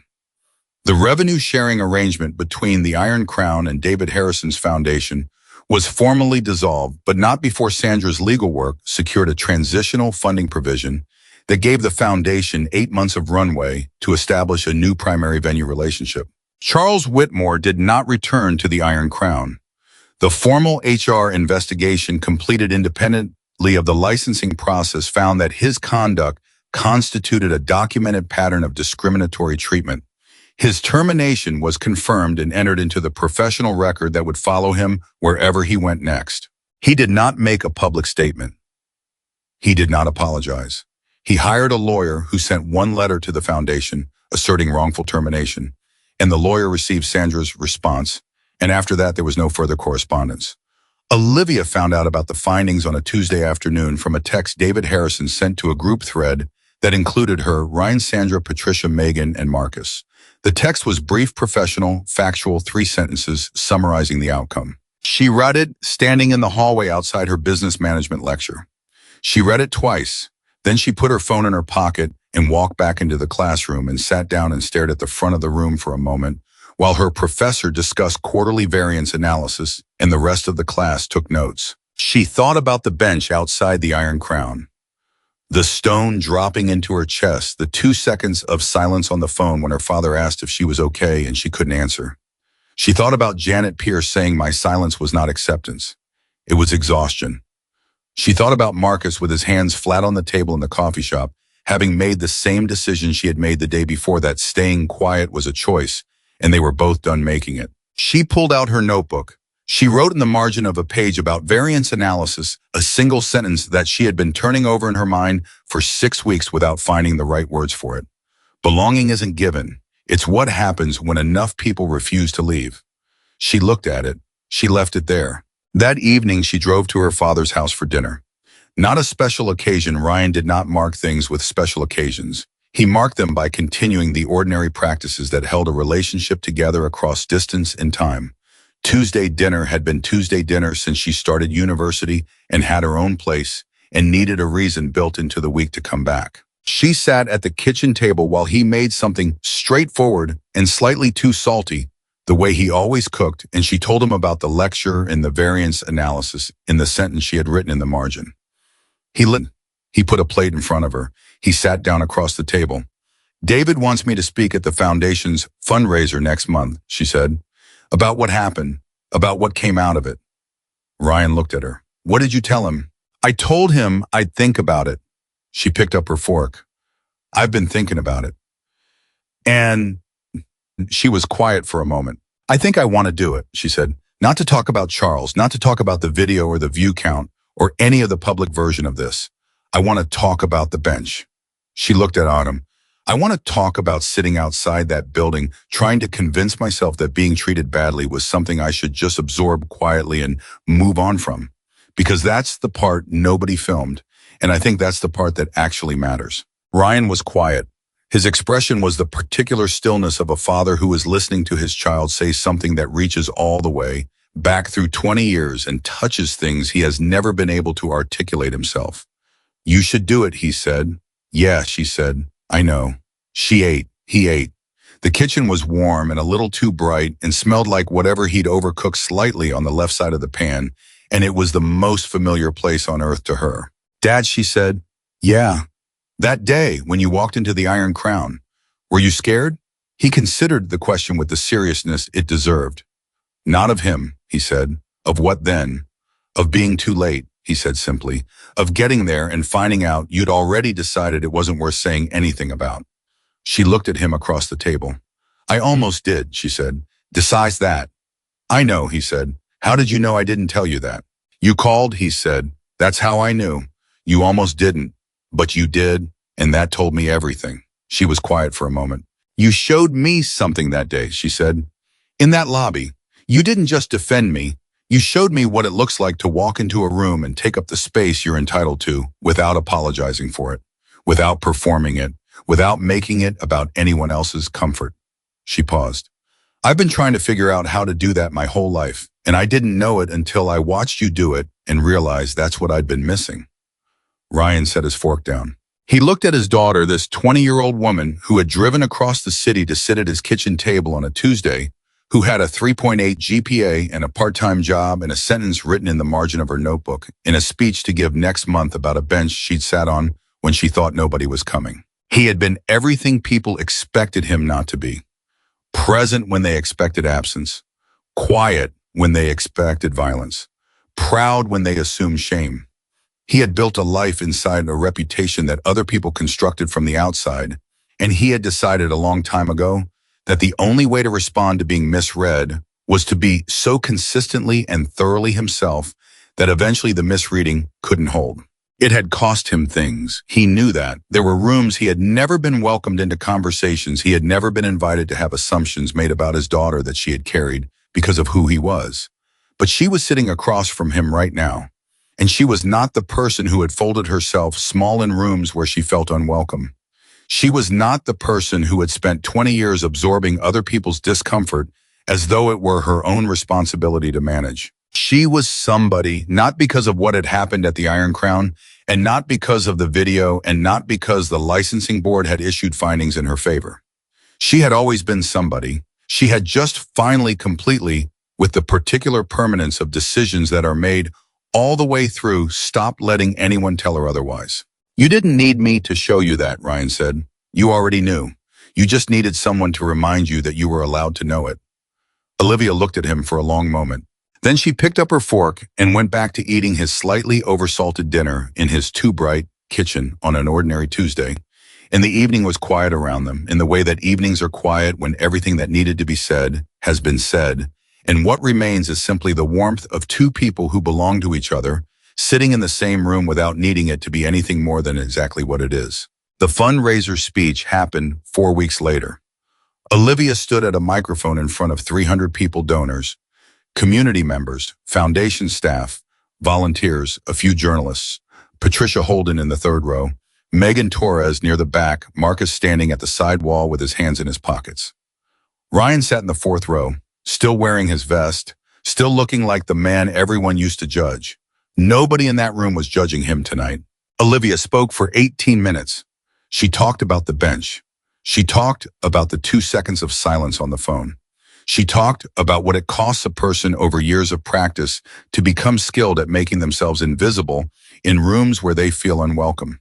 She talked about how that skill, which looks like strength from the outside, is actually the most expensive kind of survival because you pay for it with pieces of yourself that don't grow back the same way. She talked about what it felt like to watch her father walk across a lobby and ask a simple question in an even voice and refuse to be anything other than completely unapologetically himself in a room that had expected him to be something else. She talked about Janet Pierce's word exhaustion and how it had landed in her chest like a key turning in a lock she hadn't known was there. And she said, standing straight, voice steady, no apology anywhere in her posture, "The question is never whether you belong. You always belonged. The question is whether you are willing to stay long enough to make that undeniable." The room was quiet for a moment after she finished. Then it was not quiet at all. Ryan sat in the fourth row and did not clap immediately with everyone else. He sat with his hands still for 1 extra second, looking at his daughter at the microphone, and he felt cleanly, completely, without any of the complicating edges of all the harder things, proud. Just proud. Then he brought his hands together and joined the rest of the room. Olivia found him afterward in the small crowd near the exit. She walked straight to him through the people who wanted to talk to her, and there were many more than she expected, and she put her arms around him and held on briefly, the way you hold on to the person who taught you what solid ground feels like before you knew you were going to need to know. He held on back. "How was that?" she said into his shoulder. "Perfect," he said. She pulled back, looked at him. He meant it, she could tell by his face, which had never once in her life lied to her. "Okay," she said. "Good." She turned back to the people waiting to speak with her. Ryan watched her go. He watched her shake hands and listen and respond and take up space in a room full of people. And he thought about everything it had taken every year of every ordinary Tuesday.